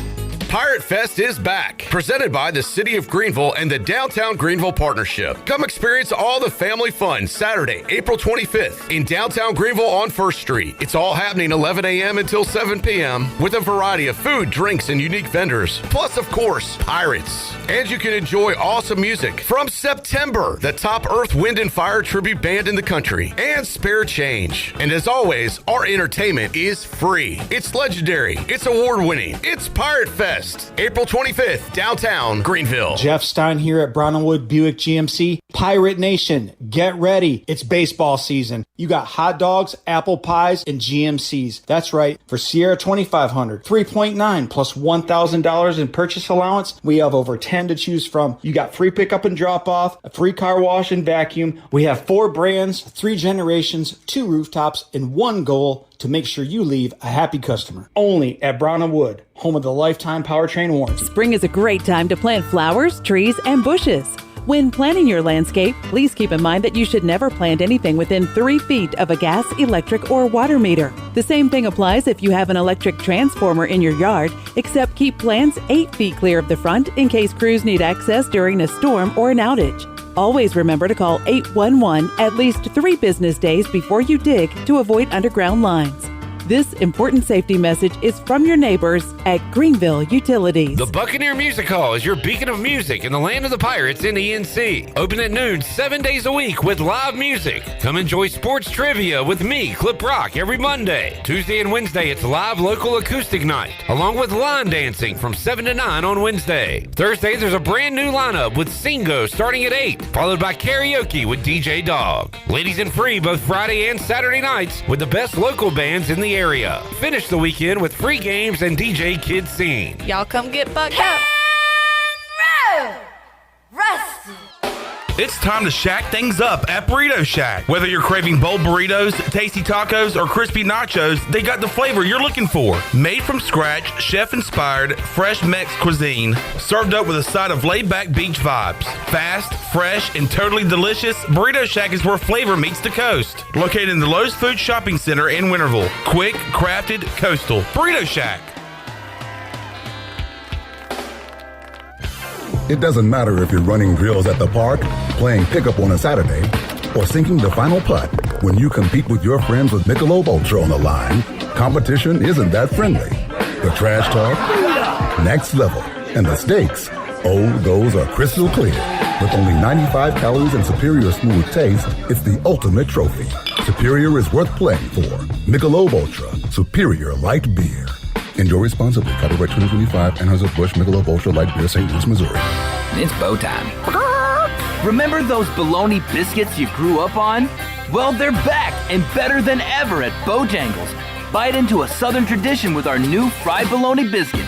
It's a thick slice of savory bologna seared and served hot off the griddle on a made-from-scratch buttermilk biscuit. And right now, you can get 2 of them for just $5. But hurry in. This deal is only available for a limited time, only at Bojangles. It's bow time. This is Tyler Sneed, and you're listening to Pirate Radio, the voice of Pirate Nation.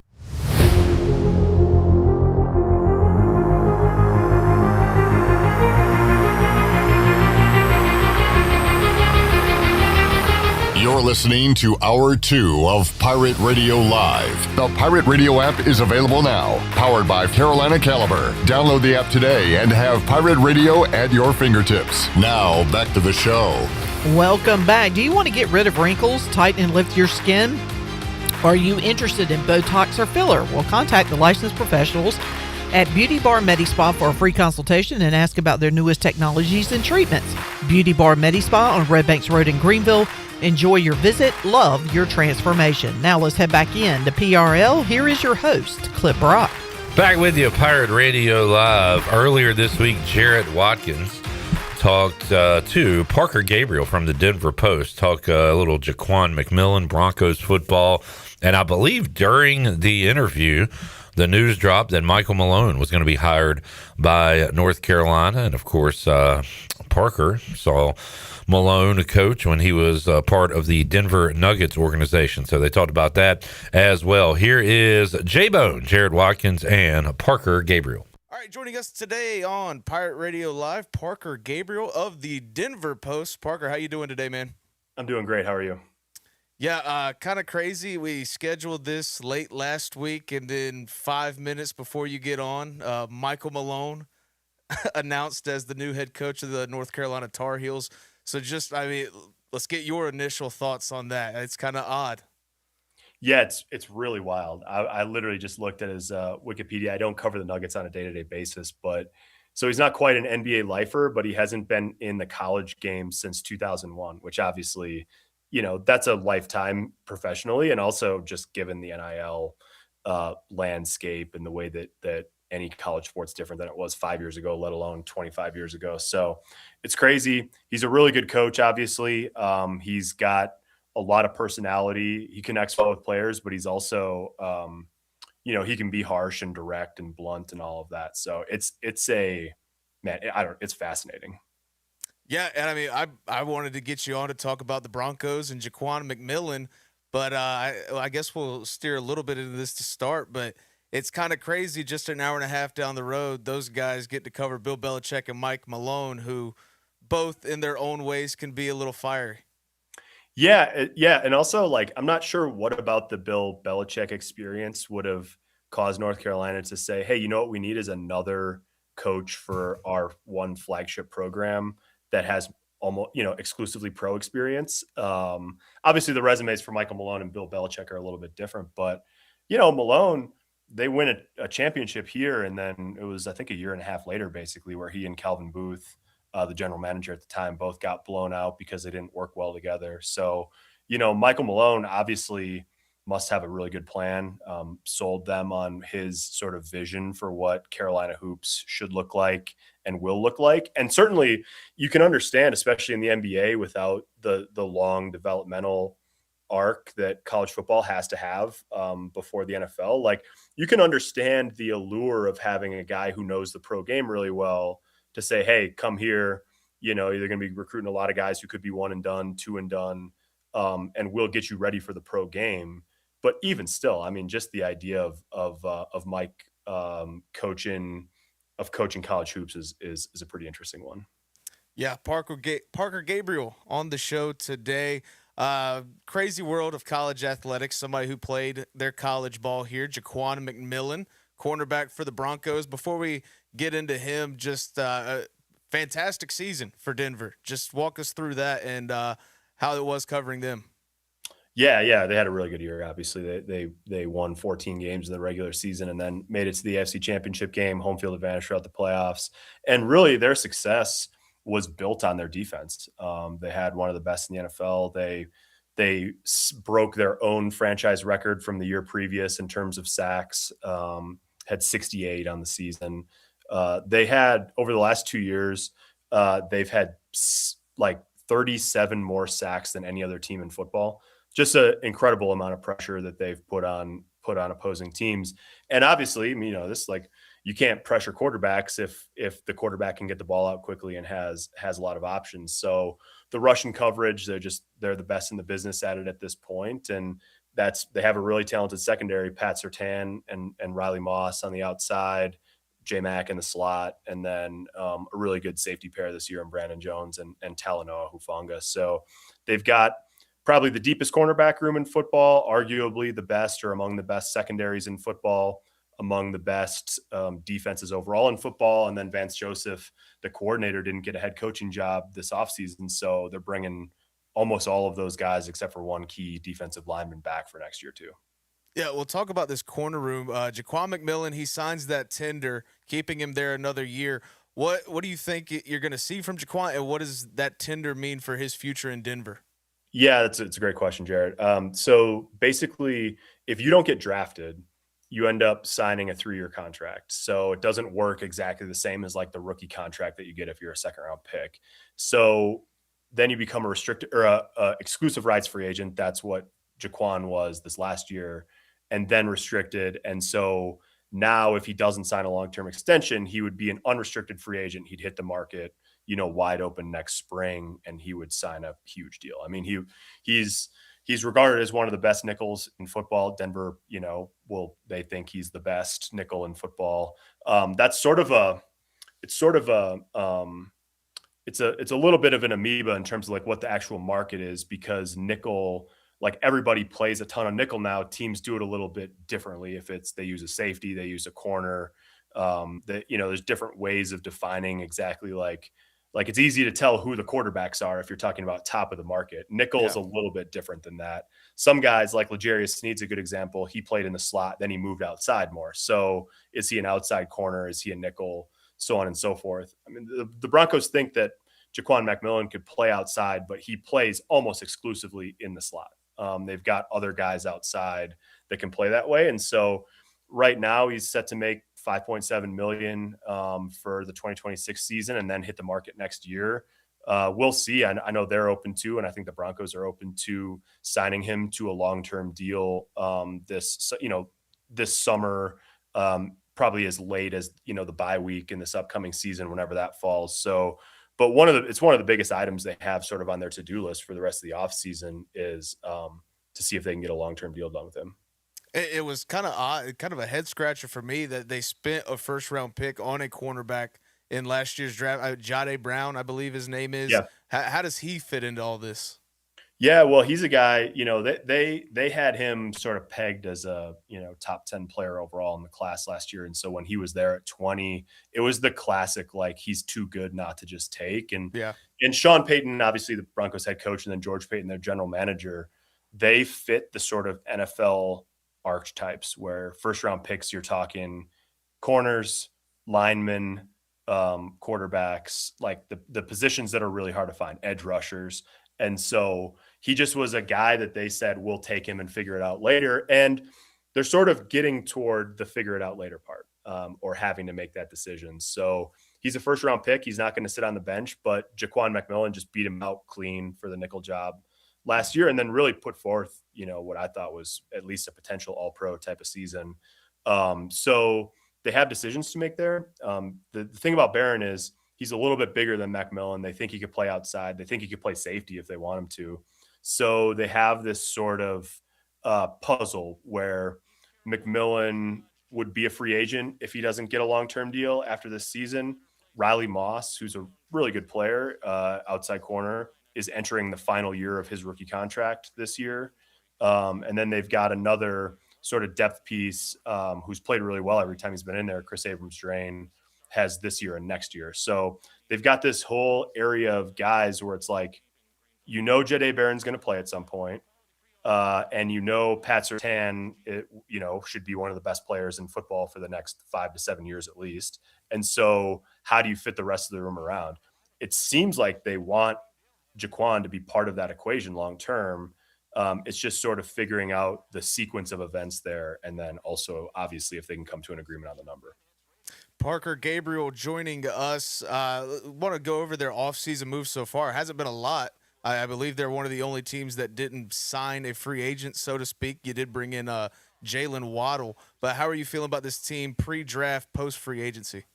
Yeah, they've built the roster to a point where you can't just sort of sign anybody and then they're going to make your team better. Like, that's obviously where you want to get to. Sean Payton said this at the owners' meetings in Phoenix last week. He said, the better your team is, the harder it is to improve your team. And so they didn't sign anybody the first week of free agency. And then when they took the big swing, they did it on a guy who you just sort of know is going to be an upgrade in Jalen Waddle. So they gave up a first-round pick and a third-round pick for him. He's arguably their top receiver, obviously now, sort of alongside Cortland Sutton.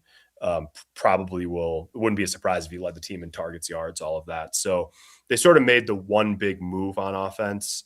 Eventually they did sign a guy in free agency. He was a special teams player on a 1-year, almost minimum deal. So they've been the quietest team in football in free agency, and they're betting on it being, the third year for a lot of these guys in the same system, fourth for some of them. And they're betting on continuity to sort of help them improve. They're obviously betting on Bo Nix being better in year 3 than he was in year 2, the Waddle thing to make a big difference. And then just the level of, continuity and retention that they have on defense with Vance Joseph should mean that they're in position to be really good again. Yeah, I do want to talk about Bo Nix going into year 3. I'm not a Bo Nix believer. I'm a Raider fan, so you can call me a Bo Nix hater. But I love the move with Jalen Waddle. I think that only make this offense better. What are you expecting to see from Bo Nix in year 3? Yeah, it's a great question because he didn't really take a big jump statistically in year 2. The things that he did really well are the things that are a little bit harder to measure, just in terms of like having command of the huddle, being in control of the offense. Obviously, they were really good when they needed points in the fourth quarter. More often than not, he found ways to get them. So you have that sort of it factor with Bo Nix. And I think the question in year 3 is just if he can really elevate the quality into his play a clear notch. And he's a guy, he's a football junkie. He works really hard. Like, this is all he wants to do. And so, I think there's a lot of belief in the building that jump is going to come at some point. If it doesn't, it's just a pure physical, you just don't have the sort of like actual, arm talent or whatever it is. It won't be for lack of study or all of that. So they're obviously really confident in him. I'm very interested to see what it looks like. I think he needs to sort of take a big jump from where he was his first 2 years, continue that ascension. He's eligible for an extension next summer too. And so you're already getting to that point. You'll be thinking about this, Jared, in 3 years with Fernando Mendoza of like it or not, the rookie quarterback window, it really, after your third year, you're extension eligible and the whole equation changes a little bit. So they're coming to an interesting point there.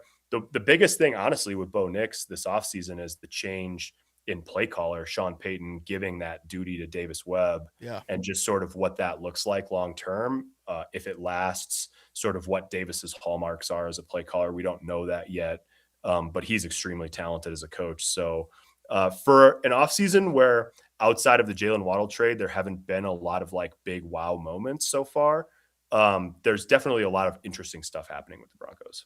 I do want to talk about Davis Webb because there was a lot of buzz around him for head coaching jobs, other offensive coordinator positions, and to me, it kind of came out of nowhere. So what has Davis Webb brought to not only this offense, but just this organization and this coaching staff? Yeah, well, Brian Daboll tried to make him his quarterback's coach in Buffalo, I guess, before he got the Giants job while he was still playing. He said, why don't you just stop playing and be the quarterback's coach? So that was Sean McDermott, obviously head coach there. They wanted him to stop playing a year and a half earlier than he did, and just jump right into coaching. So he's always been a guy. He told me this great story about during COVID. They traded for Stephon Diggs, and it was the offseason. The amount of contact allowed was limited. It was weird anyways because of the pandemic. And Davis just said, don't worry about it. I'll teach him the offense. And so he taught Stephon Diggs Buffalo's offense, Josh Allen's offense over Zoom. And they just were basically like, he'll show up and know what he's doing because Davis has just sort of taken this upon himself as the backup quarterback to do this. So he's one of these guys that's always been like, it was just known he was going to coach basically when he was done. And he interviewed for the Broncos quarterback's coach job in the early spring of 23, right after Sean got hired. And Sean tells the story of interviewing him, and he left and he got in the car to go back to the airport. And Sean and George Payton looked at each other and said, what are we doing? Like, we can't let him go anywhere else. And they called the Uber driver and turned him around and brought him back to the facility and hired him on the spot. So he's just one of these guys that's like, just sort of, I guess, it when you see it. And so he called plays for one preseason game last year and they had almost 600 yards. That probably doesn't mean a lot, but it just is like everything he's touched so far as a coach has sort of turned to gold. And now they're going to see what it looks like with him being the primary play caller. Man, I didn't know any of that. That's very fascinating. Yeah. And I pretty much hate everything involving the Denver Broncos, but I've become a fan of Davis Webb these last couple months.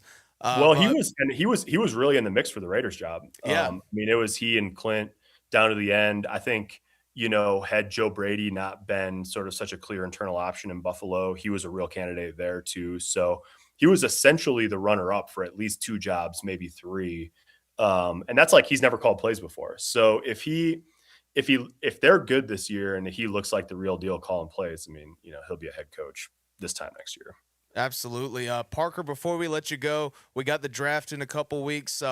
Denver doesn't have their first round pick, but what will they be looking at in the later rounds?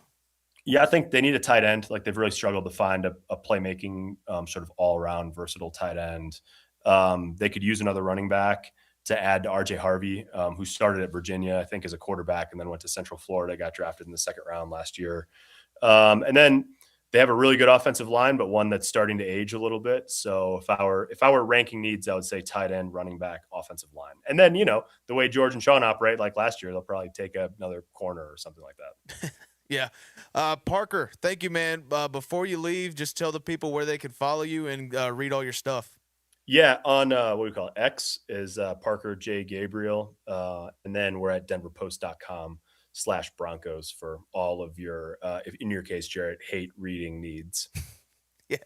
All right, man. Thank you. We'll catch up with you down the road. Would love to have you back on before the season starts. Let's do it.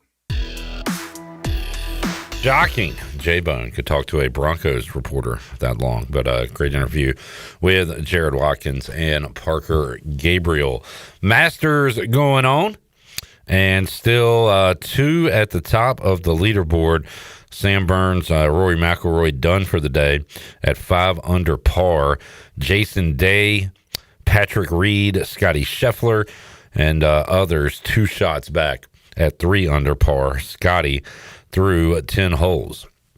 Also going on the Buccaneer Music Hall scoreboard, presented by the Buck. The Marlins, big win for the Fish. I don't think Norby was in the lineup today, but the Marlins get the win. They knock off the Reds 8-1 was that final score. Other action in baseball, A's beat the Yankees 1-0. Twins over the Tigers 3-1. That final got Rockies and Padres tonight. White Sox, Royals as well. We'll have more O's baseball for you coming up on Friday as Baltimore takes on the Giants. I got that coming up Friday. Hornets, might have misspoke. They play in Detroit tonight or tomorrow? That will be tomorrow. The Hornets taking on the Pistons. The Hurricanes are in action tonight. They will be on the road, I believe, in Chicago. Yes, they'll take on the Blackhawks coming up at 8:30 on the Buccaneer Music Hall scoreboard, presented by Da Buck. All right, we'll take a break. When we return, busy hour 3, because we're going to talk baseball with our friend Corey Gloor, play-by-play voice of the Tulane Green Wave. We'll get a scouting report on ECU's opponent this weekend. And also Greg Hudson will join us to talk about his time at Augusta. Was able to play with a couple of Holtzes. And we'll... Oh. Yeah, that's that guy. We'll see if he curses live on the air today, as he did last week. Story time with Hud and more coming up. Hour 3, Pirate Radio Live. We are back with you after this.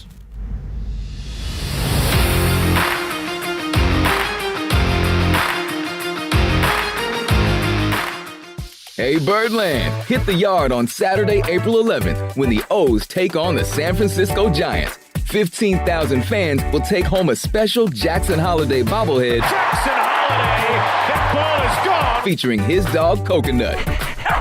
Don't miss it. A rising star, his four-legged best friend, one must-have collectible. Being able to come back to him after the games, he's the best. Get your tickets at Orioles.com/tickets. Pirate Nation, your dream home starts with Unshakable Builders. Now building in Sutherland Estates in Greenville and Dolostone Court in Wilson, with homes available now. And stay tuned, Cross Creek Townhomes in Greenville and Whitaker Glen and Farmville are coming soon. Browse available homes, explore floor plans, and see past projects today at unshakablebuilders.com. Have questions? Use live chat, fill out the contact form, or call the office at 814-9105. Unshakable Builders, build on a solid foundation. The best burgers around. Everyone loves a thick, juicy, and fresh burger. Tiebreakers does real burgers better than anybody. And don't forget about the cheese sticks, fresh salads, and more. So don't just go to any burger-themed restaurant chain. It's time to break the chain and eat local. Tiebreakers, burgers and sports at its best. Go Pirates! Looking for the perfect bottle of wine or something a little more unique? Discover Simply Divine Oil and Wine in Arlington Village. With a huge selection of hand-picked wines and gourmet olive oils, there's something for every taste. Not sure what to choose? Kimberly and her expert team are always ready to guide you, answer your questions, and help you find your new favorite. Join the fun with wine tastings twice a month or test your knowledge at trivia every Thursday. Follow Simply Divine Oil and Wine on Facebook and Instagram to stay in the know. Simply Divine Oil and Wine. Elevate your pour. CopyPro, the professional office systems people, have been serving Eastern North Carolina since 1971. From Greenville to Wilmington, businesses trust CopyPro for reliable technology, award-winning service, and top brands like Konica Minolta and Ricoh. Need multi-function printers, document management, or network solutions? CopyPro delivers powerful tools backed by certified technicians and a team dedicated to your success. CopyPro, professional people, professional systems, powerful results. Visit copypro.net or call 756-3175 today. Are you looking to purchase a new home, or are you considering refinancing your current mortgage? This is Talbot Green at Integrity Home Mortgage. We offer a wide variety of loan programs to help get you pre-approved. Our team of Talbot Green, Braxton Green, and Joanne Weir has over 50 years of experience and is committed to providing you with superior customer service you deserve. To get started, call me, Joanne Weir, at 531-1148. Joanne Weir, in MLS 75974. For informational purposes only, Integrity Home Mortgage Corporation is an equal housing lender in MLS 208516. In Beaufort County, success is built together. The Washington Washington Beaufort County Chamber of Commerce connects leaders, supports local businesses, and helps our community thrive. From networking to community events, the Chamber is building a stronger Beaufort County every day. Get involved, grow your network, and help shape the future of beautiful Washington. For more information on the Washington Beaufort County Chamber of Commerce, including future events and membership, visit wbcchamber.com. I'm Sam Jones, and for more than 3 generations, my folks have kept the fires burning for Eastern North Carolina Whole Hog Barbecue. At Sam Jones, you'll find our smokehouse pumping out wood-fired meats, cooked fresh every single day. There are no freezers at our place. Everything, and we mean everything, is made fresh daily, including our sides, sweets, and sauces. Stop in and see us, and I bet you'll be able to taste our passion in just one bite. At Sam Jones Barbecue, you'll find plenty of smoke, but no mirrors. This is Pirate Radio, WGHB Farmville, W224EI Greenville, WDLX Washington, and W281CH Washington.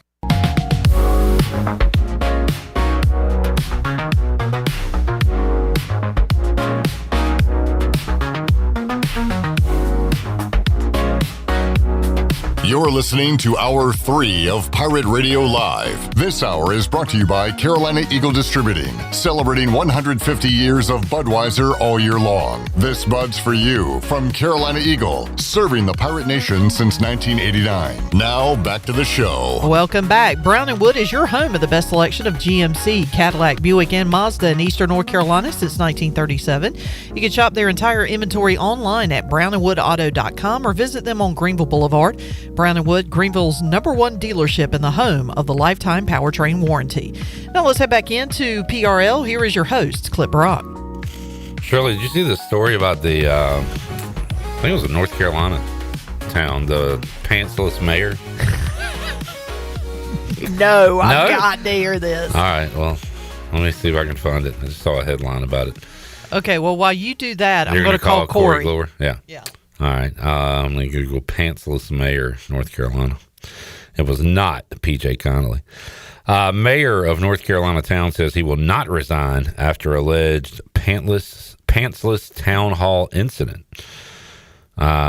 Chris Carney, mayor of Mooresville, in the spotlight over an alleged incident. Mooresville or Morrisville? Just confirming. Mooresville. Okay. Moores. That's my neck of the woods. Mooresville? Close to it, yeah. Okay. Yeah. Chris Carney was caught on surveillance video inside the town hall. This was back in 2024. The incident involved a man believed to be Carney entering the town hall with a woman described as a town communications consultant. The footage showed Carney walking through the building without pants.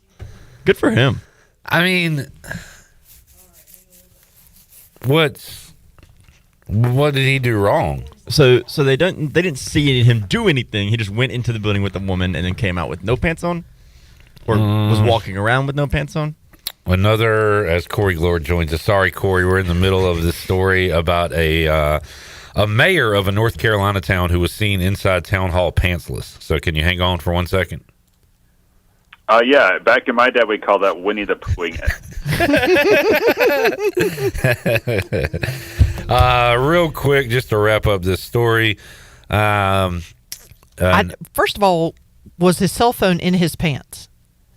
I need to know this because somebody could have called his pants, and all you had to do was pick up the pants and say, "Thank you for calling so-and-so's pants. They're not in them right now." Wow, Shirley, you went a long ways for that. I didn't know where that was going. Very long for that, and I'm going to give myself a rim shot. Thank you very much. Another one of the IT employees said in a state of partial or complete undress and arousal inside the town hall. So this was in 2024. So we will be following this story. Again, I don't know what he did wrong. Like, it's after hours. The town hall is the mayor's domain. He should be able to walk around there with no pants. I should be able to walk around Pirate Radio with no pants if I choose to. At a previous place of employment, we used to have an employee that would not walk around in his pants. He walked around in his boxers. Exactly. Because he worked there at night, so he was the only one there in the building. All right. But he was also there was a local pizza, not a sponsor, not a pizza place that banned deliveries to our building because the delivery driver brought pizza one night and he answered the door without his pants on. Corey, have you ever called a game pantsless? What the hell has happened to this show? I don't know. I love you, Corey. If you were hosting, we wouldn't be talking about this nonsense. Yeah, we got to get you COVID again. Corey, good to hear from you. How you doing, buddy? I'm doing fine. I'm confused, but that's my normal state of being. You've just added to it. Yeah, I was killing a little time while Shirley was getting you on the phone, and we went down a pantsless rabbit hole there. Let's talk a little green wave baseball. So we talked to Mike Mullis earlier this week, and East Carolina coming off their first sweep. He said, it's rare for East Carolina to get a sweep because it was their first. It's rare for anybody in the American to get a sweep or get swept. And we looked at Tulane's resume so far. They have indeed been swept, but they've won their two other series in conference play. So Green Wave, 17-17 overall, 4-5 right now in conference play. How would you sum up the season so far for Tulane? The record is apt. This is a team that has been quite inconsistent all year. And, last week I thought they put together their best stretch of baseball of the year, just a really good 4-game stretch, including taking 2 in Wichita. And then Tuesday, they just flat out laid an egg at Lamar. 2 errors in the first 4 batters. Bullpen, which has been the strength of the team this year, kind of fell apart at the end of that game. And so that's been the rub with Tulane this year, where they have had these moments of looking like the team I think Jay Ullman presumed this would be, and then they just kind of have these head-scratching ones. And so the record sitting at dead 500 is, I think, apropos right now of what I have seen from this group all year. The bullpen's been great. Starting pitching, they have not been able to get enough length out of. They got some good outings last weekend. We'll see what happens this weekend. It's been the lineup clip that has been pretty confounding. This is the second worst hitting team in the league, and I think everyone heading into this year thought the offense would be the strength of this team, not the weakness. But right now, it just hasn't rounded into form the way all thought it would. The Pirates have played a top 10, top 5 team in North Carolina, beat them once, lost to them once, tied them once. Corey, Tulane has seen UCLA, Mississippi State, and throw TCU in there as well. So talking about, a couple of top 5 and then a top 25 team. Now, this was during basketball season, Corey. Did you make the trip out to L.A. for UCLA baseball?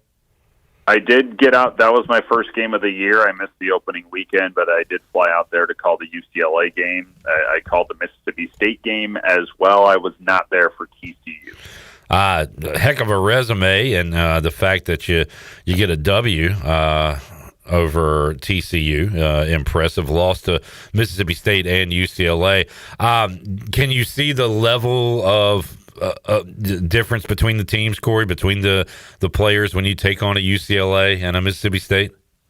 I saw with UCLA, UCLA pretty much handled that one on Mardi Gras Day. The Mississippi State one has turned into a little bit of a thorn in the side here of Tulane, because the Green Wave had a 5-run lead at the 7th inning stretch that game and let it go. And so, that one, Tulane had a very strong non-conference schedule. You hit on the ones that we've already seen. Tulane's got 2 games with Southern Miss coming up still this year, along with a trip to LSU, and so there's still some big hitters left on the docket. But there were some chances to get some pretty sweet wins here, and they only got 1 out of that grouping.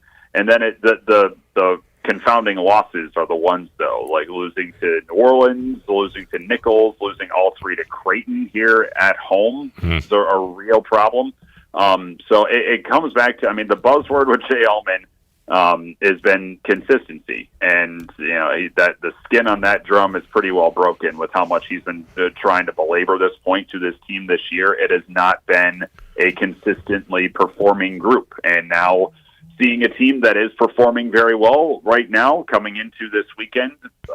And these two tend to bring out the best out of each other. I think that's what the coach is hoping for here, but I would even go a step further and say that's kind of what the coach will need to see from this group with where things sit in the season right now.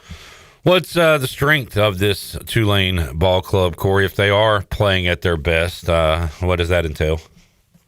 Well, right now it's low-scoring games and a bullpen that runs about 7-8 deep that has an ERA collectively of about 3.8. I mean, that is the group. If you got a lead late, by and large, Tulane's been able to hold it, even a lead in the middle. Now, Tuesday was not the case, and so we'll see if that trend can continue or if Tulane can go back to what their season has been in terms of, manufacturing runs, playing ultra small ball at times. There's no real power threat in this lineup. Tulane has struggled against left-handed pitching all year, and from what I've been told, there will be 2 left-handers to start off the weekend here for East Carolina, and so that they will have to rectify that because it's an offense that has had trouble catching up in the middle and late of games, and so it's getting an early lead and letting the bullpen carry it through to the end. That has been the recipe for this group. It's not the team that could put up 7 runs a game like they did last year. It's more around 5 runs a game like what we're seeing this year here. So they need the relief core to be strong, like it's been all season long. That's been the methodology for victories. Corey Gloor joining us, Turner Home Team Live Line. We'll circle back at the end and get your final thoughts on this series. But while we got you here, some other sports, Corey. I was a huge Ron Hunter fan. I guess Tulane, not the season they wanted in basketball.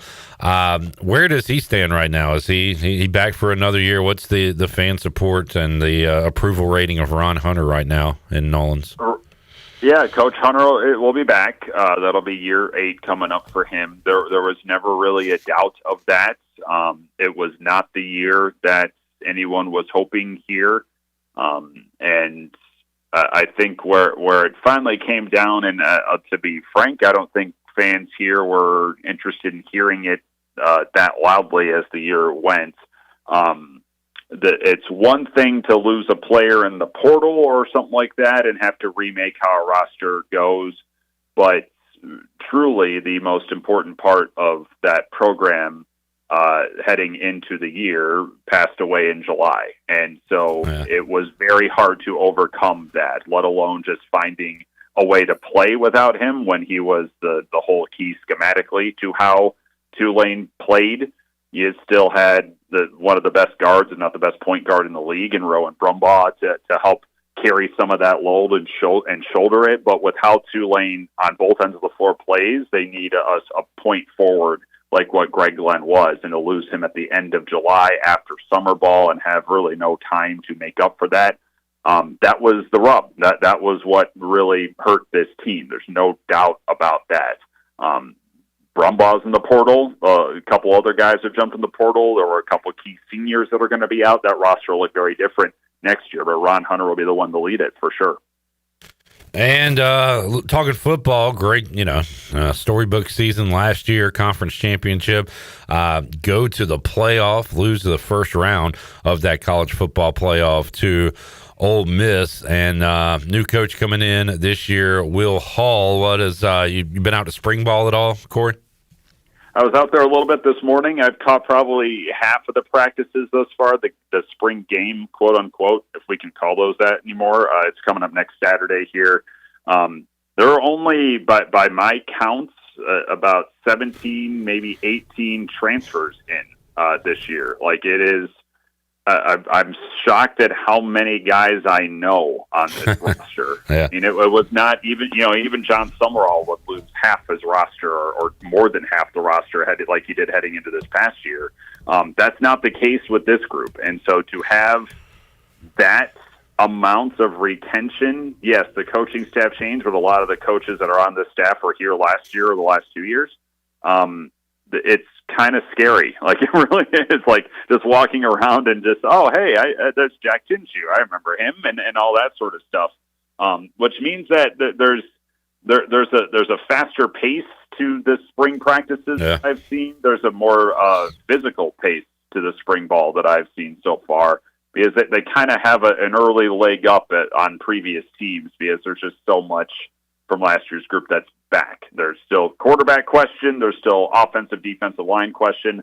Well, a lot of the other spots are not fully intact, but they're pretty close from a team that went to the playoff last year. And so you're looking at a team that will walk into 2026 fall with some enormous expectations. There's no doubt, no way around it. Man, and that's pretty interesting, Corey, because it's a bit of the opposite of what we've been hearing from ECU, of course, with a new offensive coordinator, defensive coordinator, 2 transfer quarterbacks in, and sounded like Blake Harrell and company almost took a step back, kind of delayed the install portion to cover the fundamental and kind of general practice portion before they get to the install. So yeah, that sounds pretty rare to have all those returners, guys you recognize. We still got a few around here, but as you know, in today's athletics, nothing new to have new QBs, new coaches, and at least the head man is still here. It's almost the opposite, Corey. We still have our head coach and not a lot else. You don't have your head coach, but a lot of the other parts. Yeah, I mean, John Summerall took exactly 2 players with him to Florida, and that was our kicker and our punter. Oh, wow. I mean, that's it. Now, we lost a couple other guys. A big amount of that defensive line transferred out. Offensive line had a good amount of seniors on it, and so those are the key elements to figure out what you have there. But yeah, I mean, John Summerall, when he took the job at Florida, he said he was not interested in crippling the Tulane program, and he meant it. He took some coaches with him, but he only took 2 players, and so for that to, for him to hang on to that, but also for a lot of guys to stick around here instead of looking at other opportunities, it's extraordinarily rare, especially when you look around the league and you see all the other teams that had head coaching changes, those teams that were all at the top, with the exception of ECU, all lost their head coach, and those rosters just bled considerably. That wasn't the case here. And so it's really set up nicely right now for Will Hall to take the reins here. Now we obviously got a lot of time between now and September 5th, I think, September 6th maybe, to see how this all materializes. But, the install, as you alluded to there with Blake Harrell, the install here is going to be pretty well completed by the end of spring, coming up next Saturday, with everything I'm hearing. Corey Gloor joining us. Corey, another thing that's rare is a lack of feelings being hurt when a coach leaves, and whether that coach, is fired and he's got sour grapes, or some fans because they didn't want him fired, or whether a coach leaves for another job, you're going to have fans upset about that. But it's got to be pretty understandable in the Summerall position, right? It gets you to a playoff, a conference championship, maybe had opportunities to leave the previous year, stays. So for that reason, was there not a lot of fussing and fighting when he walked out the door? There was very little. When he got hired, fans were concerned because they're like, he's only going to be here for a couple of years and then go take another job somewhere else. And my response was, well, it's going to be a really good 2 years if that's the case, and that bore fruit. And then the fact that, he didn't poach the roster. He made a donation to the NIL, to the NIL fund. He made a $100,000 donation as he walked out the door. I mean, it's stuff like that where he kind of rewrote the playbook a little bit. I think of coaches leaving for bigger jobs and better jobs on the surface. And so, he will live on in this fan base's memory. If anyone's going to be a 2-year Hall of Famer here, Tulane, I think he's the guy here with what he wound up doing. That's awesome to hear. One cherry on top, Corey. How about a home and home with the Florida Gators? We'll see. I'm interested in that. I would be, I was joking with our athletic director when that news came out about how, John made the donation to the NIL fund. He wants Tulane to succeed. And then I said, well, if Tulane sees Florida in the playoff, is that still going to matter here to what he said? And our AD said absolutely not. But we'll see. Obviously, I would be pleasantly surprised if Florida makes its way to Tulane in the near future. We've seen Tulane get some P5 schools to go play them down there this year at Duke and at K-State in the non-conference. They will play Southern Miss, South Alabama at home in the non-con there. Corey, you know where the Pirates open up in 2026? I believe it's Alabama, correct? Tuscaloosa, Alabama. Yes, sir. Well, it's not a far drive from New Orleans. Yeah, you go catch that one. That trip and then swing on down. No, I'm asking you to come on. Oh. Maybe make it. Yeah, come on down to New Orleans afterward. Because I'll be in Durham. Like I'll be busy. Wait, well, if you're here and I'm there, well, let's meet in the middle. Let's meet in Georgia somewhere or something. You know, I'm used to being in North Carolina. I'm asking you to just come hang out in Louisiana for a day. All right. Would you be interested? Louisiana for a day with Corey Gloor. I'm very interested. We would have so much fun. Just so many activities. Corey, wrapping it up. Pirates, green wave. I'd ask what you expect, but you talked about the inconsistencies. You don't really know what to expect. I think it'll be good. I think, like you said, that this is always a fun series, really, no matter who's the favorite, and it's been the Pirates quite a bit, but we've seen Tulane get the better of ECU, so I don't know, man. I think it'll be a fun weekend of baseball. Yeah, Tulane's won the last two series that these two have had. Winning Greenville last year was the first time in 13 years that Tulane won a series out there.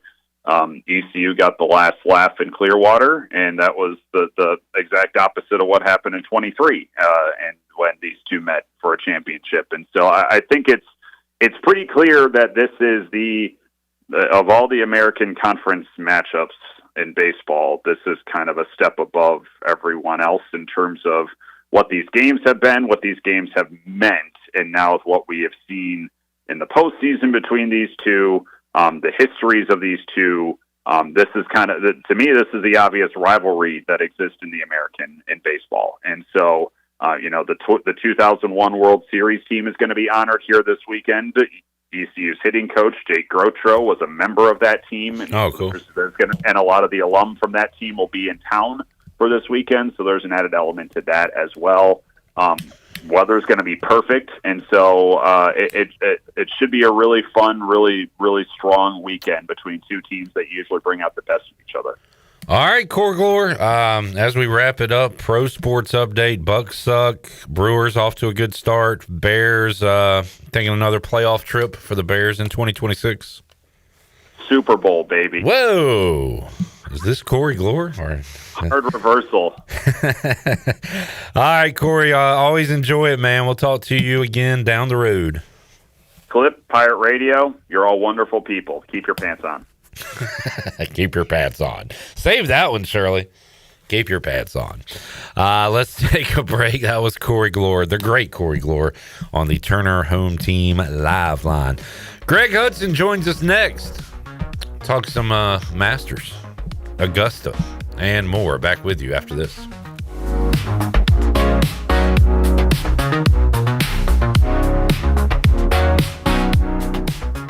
Hey Birdland, hit the yard on Saturday, April 11th when the O's take on the San Francisco Giants. 15,000 fans will take home a special Jackson Holiday bobblehead. Jackson Holiday, that ball is gone. Featuring his dog Coconut. Don't miss it. A rising star, his four-legged best friend, one must-have collectible. Being able to come back to him after the games, he's the best. Get your tickets at Orioles.com/tickets. If you're looking for a delicious home-cooked country breakfast or lunch, look no further than CD's Grill. CD's Grill in Winterville has the best country cooking around. Start your day with CD's mouth-watering homemade cheese biscuits, eggs cooked to order, and pancakes so big and fluffy there's no way you leave hungry. Open Monday through Friday from 5:30 a.m. until 2 p.m. and Saturday from 5:30 to 11 a.m. CD's has lunch specials and an all-you-can-eat salad bar. Stop by, say hey to owner Jason Brown and the CD's crew. CD's Grill, 111 West Fire Tower Road in Winterville. CD's Grill, Grill, the best country cooking around. Hey, Pirate Nation. Frank Etheridge here with First Flight Credit Union. Ready to save money on your current automobile loan? Right now, our road to savings couldn't be faster. At First Flight, we're making borrowing easy with our limited time auto refinance promotion. Apply today at one of our branches located in Greenville, Newbern, Havelock, Morehead City, and Cary to see how one of our experienced lenders can beat your current auto loan rate by 0.5%. All local residents are membership eligible. Terms and conditions do apply. First Flight is insured by the NCUA and an equal housing lender. Go Pirates. Do you want to get rid of wrinkles? How about tighten or lift your skin? Want a smoother skin texture or get rid of brown spots? Combining personalized treatments, expert training, and a deep passion for skin health, Beauty Bar MediSpa is dedicated to enhancing your skin and boosting your confidence from the inside out. Contact the licensed professionals for a free consultation and ask about their newest technologies and treatments. Beauty Bar MediSpa on Red Banks Road in Greenville. Enjoy your visit. Love your transformation. Looking for a night out that's a little different? At Encino Mexican Steakhouse. Bold Mexican flavors meet premium steakhouse tradition. Sink your knife into perfectly cooked, hand-cut steaks. Savor rich, authentic dishes inspired by Mexican culinary heritage and pair it all with a handcrafted cocktail. Encino Mexican Steakhouse, where Mexican flavor meets steakhouse perfection. On Memorial Drive in Greenville or online at encinorestaurant.com. The convenience of Pitt Greenville Airport is waiting just outside your front door. Service is back, so you're connected to destinations worldwide through flights from American Airlines. Plan your next trip. Book your flights today at flypgv.com or aa.com. Good news, business travelers. PGV and American Airlines has added a new early morning flight available now. Book today at aa.com and be on time for that connection in Charlotte. Fast, convenient, and close to home, PGV has American flights perfect for your next trip. PGV, where the Pirates fly. East Coast Grading and Utilities is your source for clearing, hauling dirt, and concrete work. East Coast Grading and Utilities handles all sewer and water issues as well. I'm David Bond. Whether putting in a new subdivision or helping you with any and all of your drainage problems, I can get the job done. Call me at 531-7494. No job is too big or too small. East Coast Grading and Utilities. Friends helping friends. 531-7494 for East Coast Grading and Utilities. You've had your new computer a few years now, but lately it's been running super slow, acting strange, and you're worried about viruses and losing data. This is driving me mad! Let the experts at University PC Care in Greenville and Newbern professionally diagnose your Mac or PC to see what's really going on. They'll determine the root cause and not just symptoms, so you don't waste money fixing the wrong issues. Call 252-558-1280 for in-store or remote service, or make an appointment online at universitypccare.com. This is Coach Gary Overton, and you're listening to Pirate Radio, the voice of the Pirate Nation.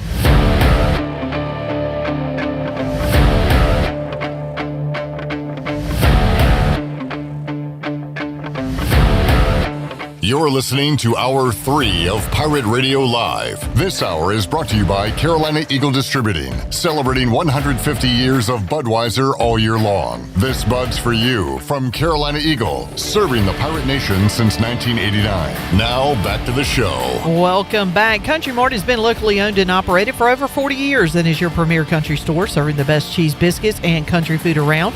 Country Mart is open every day and has 2 locations in Bethel on Highway 11 and in Stokes on Highway 903, and coming soon on Highway 11 right across the street from Aiden Grifton High School. And all of these locations are top-of-the-line fuel stations serving Shell gas, including 93 ethanol-free high-octane gas. Country Mart, fueling you up with great food and your engines with great gasoline. Now let's head back in to PRL. Here is your host, Clip Brock. All right, Shirley. I told HUD to give us a call. We'll see if he does. If not, you can try him. Masters going on. Scotty Scheffler is on the 13th. He is 2 under par, 3 shots behind the leaders, Sam Burns and Rory McIlroy, day 1 in Augusta on the Buccaneer Music Hall leaderboard, presented by Dubuck. We are about to go out live to the Turner Home Team live line and talk to Coach HUD, Greg Hudson, who has some experience playing the course there at Augusta, as he has a conversation with Shirley Rhodes before he comes on the program. Where did that shot go? This is like Zach filming the 3-point contest where he just filmed the shooter and not the result of the shot. I see the Scotty hitting the ball. I didn't see where it went. Look, I had a whole tripod. You want me to go pew, pew, pew, Yep. pew? Nah, you drunk off that. That's what I wanted you to do. But thank you for your service at the 3-point contest. That video available at Pirate Radio TV. Blake Harrell made it to the championship round. Did he win? Go find out for yourself. Joining us, Coach Hud, Greg Hudson, Turner Home Team Live Line. What's up, Hud? How are you? Doing great. It is Masters Week, so appropriate to tell your Augusta stories. This week is you've brought some cool photos and memories to the Pirate Radio Live family. And Hud, can we relive that again? Tell us your story of Augusta. Man, it's when we went through the gate and you go down Magnolia Lane, and then the clubhouse is in front of you. Well, when you turn to the right there, it just opens up. And it was like the scene in Alice in Wonderland when she walked into the whatever phase that was they were going through in their dream. And it was just it was a wonderland. it almost looks animated in front of you. It is so green, and the detail is, you can't say enough about it. It sounds like you're over the top, but there's nothing. I think they even shine a damn stop sign or a walk sign. It's just a special place. It's really neat. As far as the golf goes, was it the most difficult golf you've ever played, or have you played at tougher places? No, it's not. From tee to green, if you're conservative and you keep it in the fairway, you're not going to score, but you can keep it in the fairway there. And when you get out in can't say the rough there, in the second cut, I've played on fairways that are like the second cut there. And then it's the pine straw. So you can save yourself, and you can play bogey golf if you've got a good game. Your problem is you can get to the green, and then it's a whole nother league. It's the caddy I had said it took him 3.5 to 4 years of working there to figure out the greens. Wow. So, I literally was aiming to putt one time, and he just shook his head, and he started pointing, and I kept turning to hit it farther away from the hole. And it was like I wasn't even hitting at the hole. Yeah.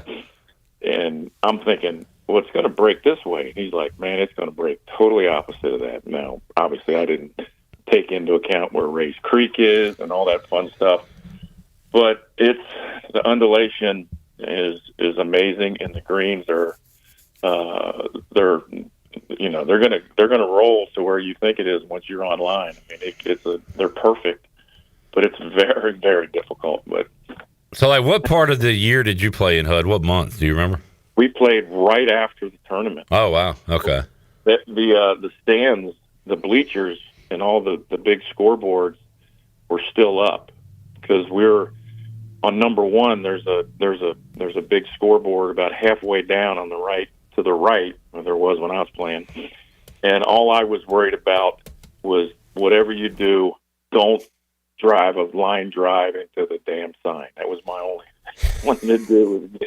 I didn't want to beat the sign up, but it's pretty neat. And the caddies, they're professional as heck, and they tell you exactly what to do, where to hit it, and then when you warm up, they join you, and they go there and they're clubbing you. They just tell you to hit this club, hit this one, and you hit a few more, and they really get an idea. Now, if you're just shanking it everywhere, they're like, you can go to the next club. But it was pretty cool, and you're not allowed to have your cell phone on there, but you can bring. At the time, you could bring, and I'm sure you still can if they make them, the portable those little rectangle cameras. Yeah. Yeah. So I had 4 of them, and the guy said, "Listen, man, I'm a full-time caddy. I'm a part-time photographer." And he said, just give me these. So he said, I'll take pictures. You won't even know it. And I got like 120 pictures. Yeah, that's awesome. Yeah. But some of the other neat things was that, when Coach Holtz, to have dinner there at the time, I'm assuming it's still the same. To have dinner there, it's not just show up and have dinner like a regular country club. You spend the night on the ground. And, it's coat and tie. The members wear the green jacket. That was pretty cool. And there's a certain pre-menu item. There's an olive.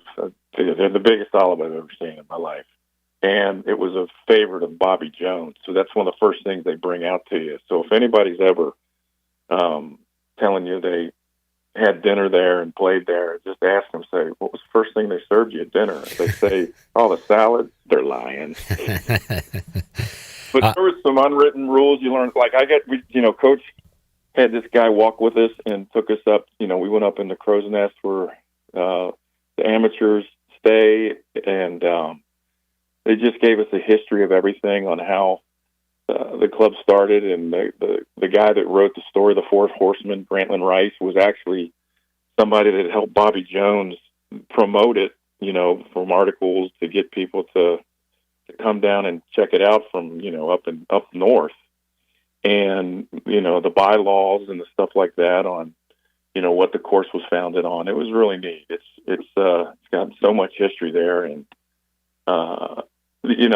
you walk through the locker room and it's just, you just can't believe you're sitting there with Jack Nicklaus and, Tiger Woods and, their lockers are right there. So, yeah. Did you go in the cabin? What is it? Butler's cabin? We didn't go in Butler cabin, but we stayed at a cabin, there on the grounds. We were up just past, I think, the 10th tee area. We stayed in they're like quads, but there's like 4 of them in this long building, and you get your own room, and they got a card playing room. It's immaculate, and while we're out playing, if before dinner, the Skip was like, "Here, come check this out." And we walked down to his dad's room, and he goes, "Look in the closet," and you come around the corner, and both doors are open to the closet, and the green jacket's hanging right there in the middle, just by itself. And they put it in there for him before dinner, and it was really neat. But I'm telling you, what you see on TV, the hills, because we walked it, and I'm telling you, it is a hamstring beater when you walk that thing. I mean, it is hilly the whole way. It's up and down, but it was neat, How about the scorecard? What were you and the Holtzes? Who won the round? Oh, those guys won. I was fourth all day long, but I did hit a 92, so I was from the members' tees, and that's the other thing. Like it was pretty cool because we played number 10, and then you finish at 10, and then you cut through this sort of wooded area, and right before we walked through it, as soon as the last putt went in, Coach Holtz Sr. said, "All right, boys, let's head to the corner." So you're heading to Amen Corner, and we got on 11, and we got the members tee. Well, it was almost 90 yards back and uphill to where the tournament tee was. I mean, it was like hitting through a tree tunnel, and just stuff like that. But it was. I tell you what, it's a one person show because the chairman there's no board there and a voting board. It's one person is in charge of all the rules and what goes on, and it was pretty neat. Awesome Augusta stories from Coach Hud, Greg Hudson. We need to take a break. We got a couple minutes left. Want to talk a little bit of football with you, Hud. We got to talk to Jordan Hankins, the new defensive coordinator at East Carolina for the first time this past Monday. Shirley, do you still have those cuts? We'll run a cut or two and get Hud's thoughts on it. Let's see. Let's go with cut 10. I don't think he said much here, but I want to get Hud's thoughts on it. I asked him about the philosophy of practicing hard, hitting, getting physical, but also being smart, not injuring the guys, working them too hard. Cut 10, Shirley. Exactly what you said. I mean, to me, it's an entire coaching staff's philosophy. It's not just, and Coach Harrell does a great job of taking care of our guys, and, because it is a long season, and especially, there's not another window where you're going to go replace a bunch of people either. So you got to be smart, but at the same time, you have to see what they can do when everything's on fire, so it's got to be balanced out, somehow. Hud, what was your philosophy on that? How much hitting did you like to do spring ball with the guys? I like plenty because you got to create some calluses and know how to set your pads and tackling and running into people at full speed is just an occupational hazard of the job. And I still think these teams that are physical, create an edge to them and an endurance. You can't just go play two-hand touch and then expect that you're going to get people on the ground at full speed on game day, because in practice the one thing that's not there is the anxiety of game day and the anxiety of the moment, and that just drains you down. And and guys are all hyped up, and but you try to simulate it as much as you can in live situations in practice, and then you learn how to play certain blocks, and you learn how to play, and you learn how to tackle properly. And if you're using great technique, and if you're not being stupid and doing, a lot of times you do drill work where I used to say, God, we're beating our own ass here. We don't need to do all of this.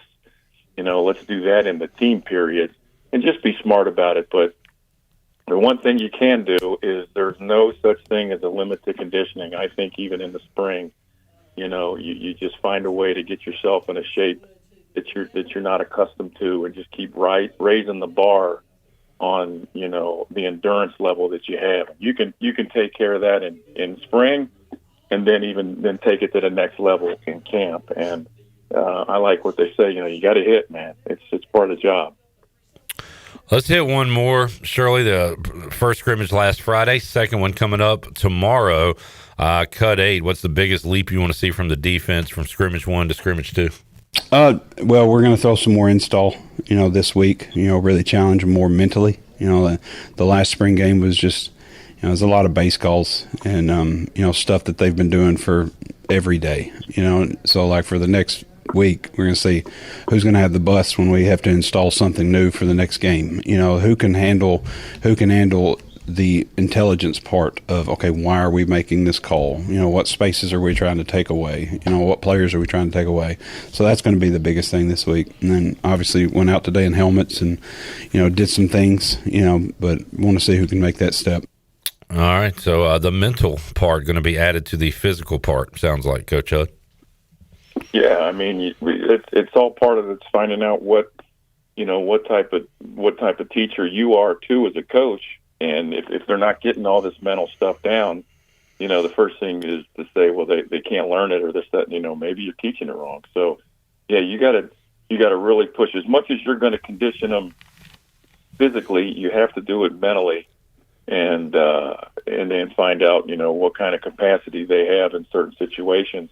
I knew, when I would grade the film, I would do it, I would break down each quarter and then by each drive, and I would look at when the mistakes happened on players.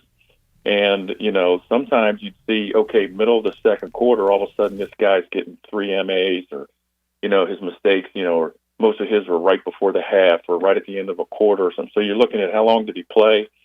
And that's when you start substituting. Like, a guy's about to blow a gasket, so you're trying to then roll a guy in there and spell him for a series. So, yeah, it's all types of evaluation are going on. Greg Hudson joining us, Turner Home Team Live Line. Hud, enjoyed it, man. We'll check in with you again next week. We will be close. We'll be a couple days away from the spring game next time we talk to you. Right. We'll be marching the pigs again. Yes, sir. Parade of pigs, indeed. Thank you, Coach Hud. All right, buddy. That was a recorded beep from Greg Hudson, not a live one there. Greg Hudson joining us today on Pirate Radio Live. We'll take a break, come back, have more for you, Hour 3, Pirate Radio Live after this.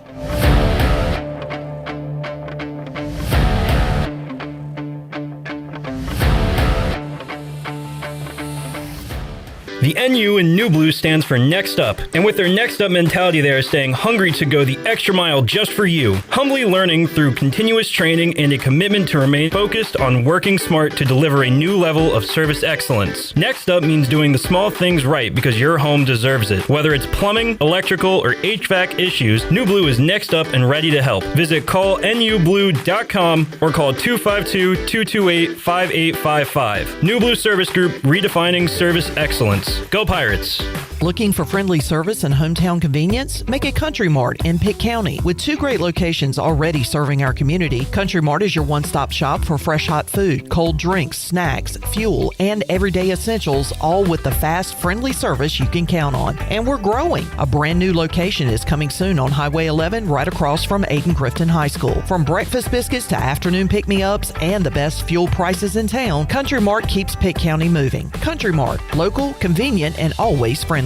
Jeff Stein here at Brown & Wood Buick GMC. Pirate Nation, get ready. It's baseball season. You got hot dogs, apple pies, and GMCs. That's right, GMC 1500s. You got 0% or 20% off. $11,549 off when you have a trade-in, and we have over 50 to choose from. We have 4 brands, 3 generations, 2 rooftops, and 1 goal to make sure you leave a happy customer. Only at Brown & Wood, home of the lifetime powertrain warranty. After 89 years serving the furniture needs of Greenville, Bostic Sugg Furniture is closing their doors forever. Now, all current inventory must and will be sold down to the bare walls in a massive store closing liquidation. Get to Bostic Sugg today and find a huge selection of living room furniture, dining sets, bedrooms, and mattresses, all slashed in price. Nothing's held back. Hurry, it's first come, first save during the massive store closing liquidation on now at Bostic Sugg Furniture, 2115 East Fire Tower Road in Greenville. See store for details. Looking for the perfect place to host your next event? Fish Street Hardware in downtown Greenville features event spaces for birthdays, business meetings, rehearsal dinners, and more. The corner bar is fully private and seats up to 50 guests. Our back dining room is semi-private and seats up to 40. Or choose the semi-private repair shop game room, complete with pool tables and big screens. Add in-house catering and full bar service, and we'll take care of the rest. For pricing and availability, inquire online under the Parties tab at fishstreethardware.com. Fish Street Hardware, where Greenville gathers.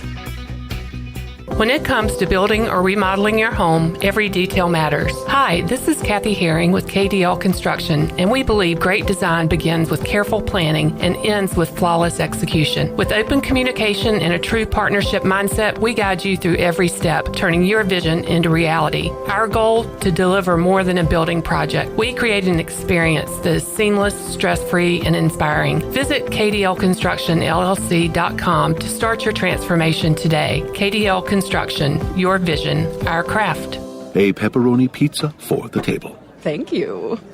May I suggest trying it with our Pepsi Zero Sugar? It has just the right amount of sweetness to complement all that cheesy, saucy goodness, while the carbonation and notes of citrus enhance the flavor profile. Simply divine. Pepsi Zero Sugar? You've really outdone yourself this time. Pizza deserves Pepsi. Miss, your burger is served. Thank you. And if I may suggest a pairing, this is our finest Pepsi Zero Sugar. The sweetness of Pepsi perfectly balances the savory notes of your burger, while the citrus and carbonation elevates the taste for a truly stunning flavor profile. Bon appetit. Now that is one perfect combination. If this is how the other half lives, I could get used to this. Burgers deserve Pepsi. Hi, this is Brian Meador from East Carolina Athletics. You're listening to Pirate Radio, the voice of the Pirate Nation.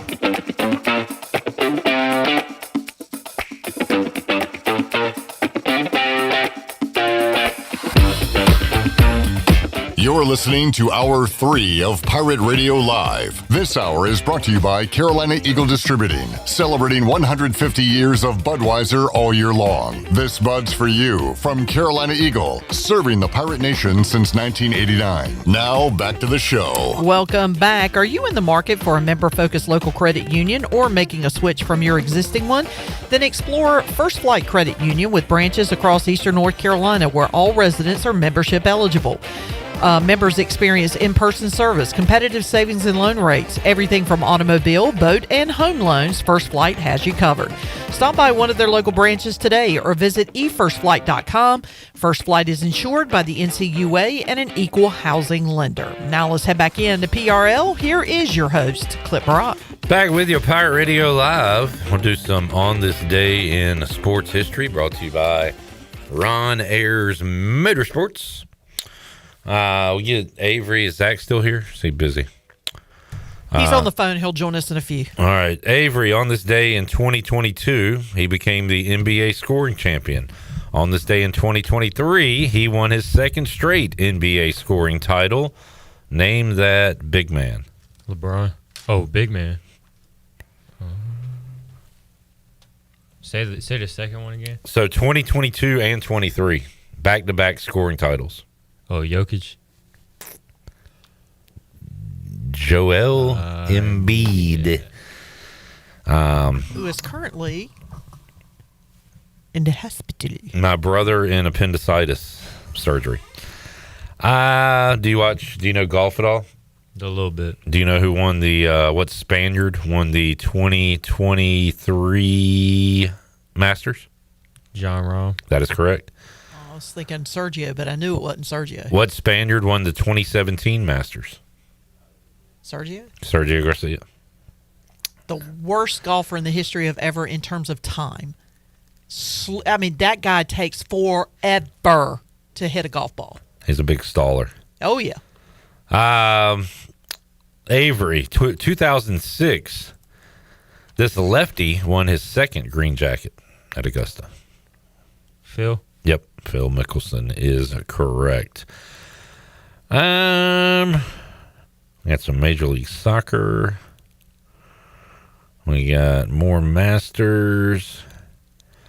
All right, how well do you know when baseball franchises were formed? On this day in 1993, they won their first home game as they were made a team that year. Shirley, you can help them out here or throw out some answers. 1993, National League team won their first home game. First ever victory. The Nationals? Nah, that was in the 2000s. 1993. Diamondbacks? No, that was late 90s, early 2000s. Dang it. So keep going backwards. Okay, so I'm going back. So it's expansion team. Yeah. The Marlins? No, the Rays? I'm just throwing teams out now. Rays and Diamondbacks were the same time. Marlins and this team were the same time. Oh, my gosh. Who was the same time as the Marlins? The Rockies, maybe? That is correct. Mr. Agnos. Colorado Rockies, early 90s. Which, by the way, if you've not been on our social media, if you're a fan of mustaches, I'm not really, but I do appreciate a good mustache.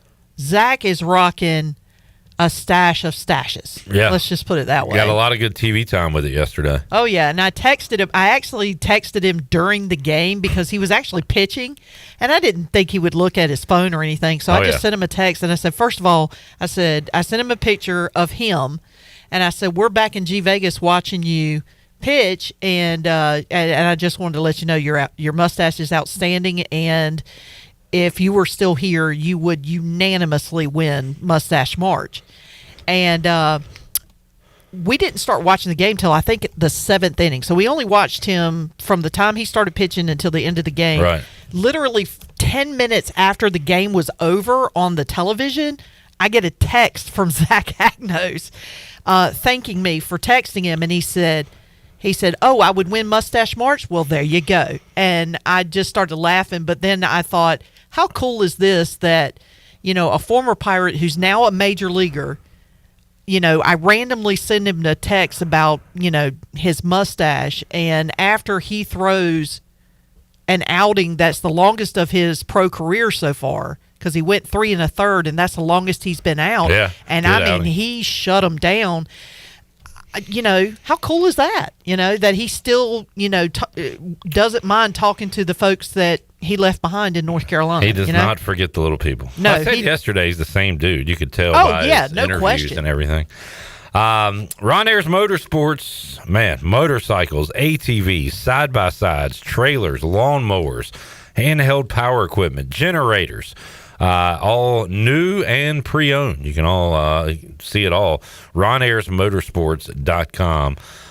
Give them a call, 252-758-3084. Go see their awesome showroom. Yeah, and go say hi to Jimmy Stallings. Great dude. One of the nicest dudes you'll meet. And I will tell you something. That guy knows a thing or two about motorcycles. There was a particular brand of motorcycle that he does not carry, but he knows a lot about, and I had some questions. And I called him up, and I said, hey, I know this is not a product that you sell, but you're the only motorcycle guy I know other than Jeff Charles, and unfortunately, I can't reach out to Jeff and ask him a question. So I called Jimmy, and Jimmy gave me all the information I needed. So if you're an enthusiast of the outdoors, especially any kind of motorcycle or dirt bike or whatever, oh man, you got to go check out Ron Ayers Motorsports. Let's get our last break in. We'll come back and get ready to wrap things up here on a Thursday edition of Pirate Radio Live after this.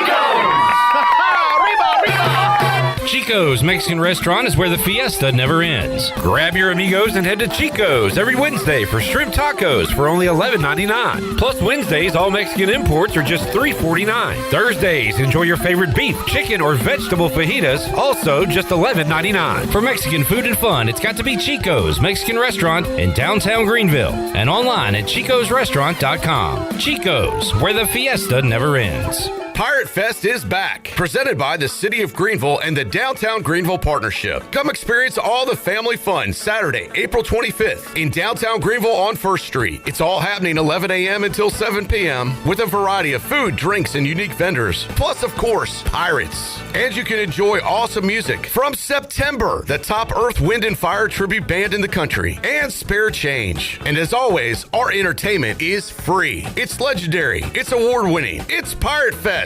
April 25th, downtown Greenville. Hey, O's fans, kick off your weekend with Party at the Yard, presented by Coors Light. Every Friday home game. Hit the Coors Light Roof Deck and Legends Park for happy hour featuring $5 12-ounce Coors Light when gates open until 1 hour after first pitch. Enjoy live music, photo ops, and entertainment all night long. And welcome a special guest splasher who will keep the good vibes going in the bird bath. Party with the O's on Fridays. Visit Orioles.com/party at the yard. College is hectic, but where you live shouldn't be. At Pirates Cove, you get your own quiet space and private bathroom. With 2 pools, a fitness center, EV chargers, the only student property with a new soccer mini pitch field, a business room for focus, and a quick ride to campus. No dorms, no drama, just the lifestyle you're looking for. Pirates Cove isn't just where you stay, it's where you live. Looking for the perfect bottle of wine or something a little more unique? Discover Simply Divine Oil and Wine in Arlington Village. With a huge selection of hand-picked wines and gourmet olive oils, there's something for every taste. Not sure what to choose? Kimberly and her expert team are always ready to guide you, answer your questions, and help you find your new favorite. Join the fun with wine tastings twice a month or test your knowledge at trivia every Thursday. Follow Simply Divine Oil and Wine on Facebook and Instagram to stay in the know. Simply Divine Oil and Wine. Elevate your pour. The new Papa John's oven-toasted sandwiches are here. Try the Philly cheesesteak, chicken bacon ranch, and steak and mushroom starting at just $7.99. Chef-crafted oven-toasted sandwiches filled with fresh toppings, melty sharp cheese, and savory sauces on ciabatta bread, brushed with special garlic sauce, and toasted. Available for pickup or delivery. Place your order online at papajohns.com and sign up for Papa Rewards and start earning points for your favorite menu items. Papa John's. Better ingredients, better pizza. Go Pirates!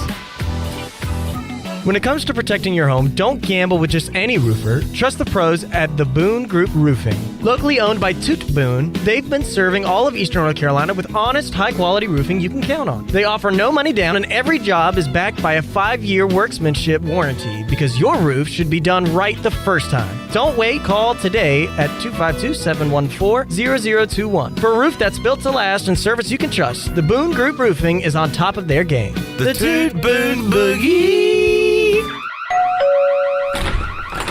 Hi, I'm sure you heard the bells and whistles next door. We're just securing your neighbor's house with the smart home features like cameras and security. I'm sorry, who are you? Oh, hi, yes, I'm Mike with SCI Technologies. You know, Eastern North Carolina's premier security provider. We do fire alarm, audio, video, and security. Ooh, how can you help me? Give us a call, 252-321-7006 for a complimentary quote, or you can email us at info@sciteks.com. This is Isaiah Winstead. You're listening to Pirate Radio, the voice of the Pirate Nation.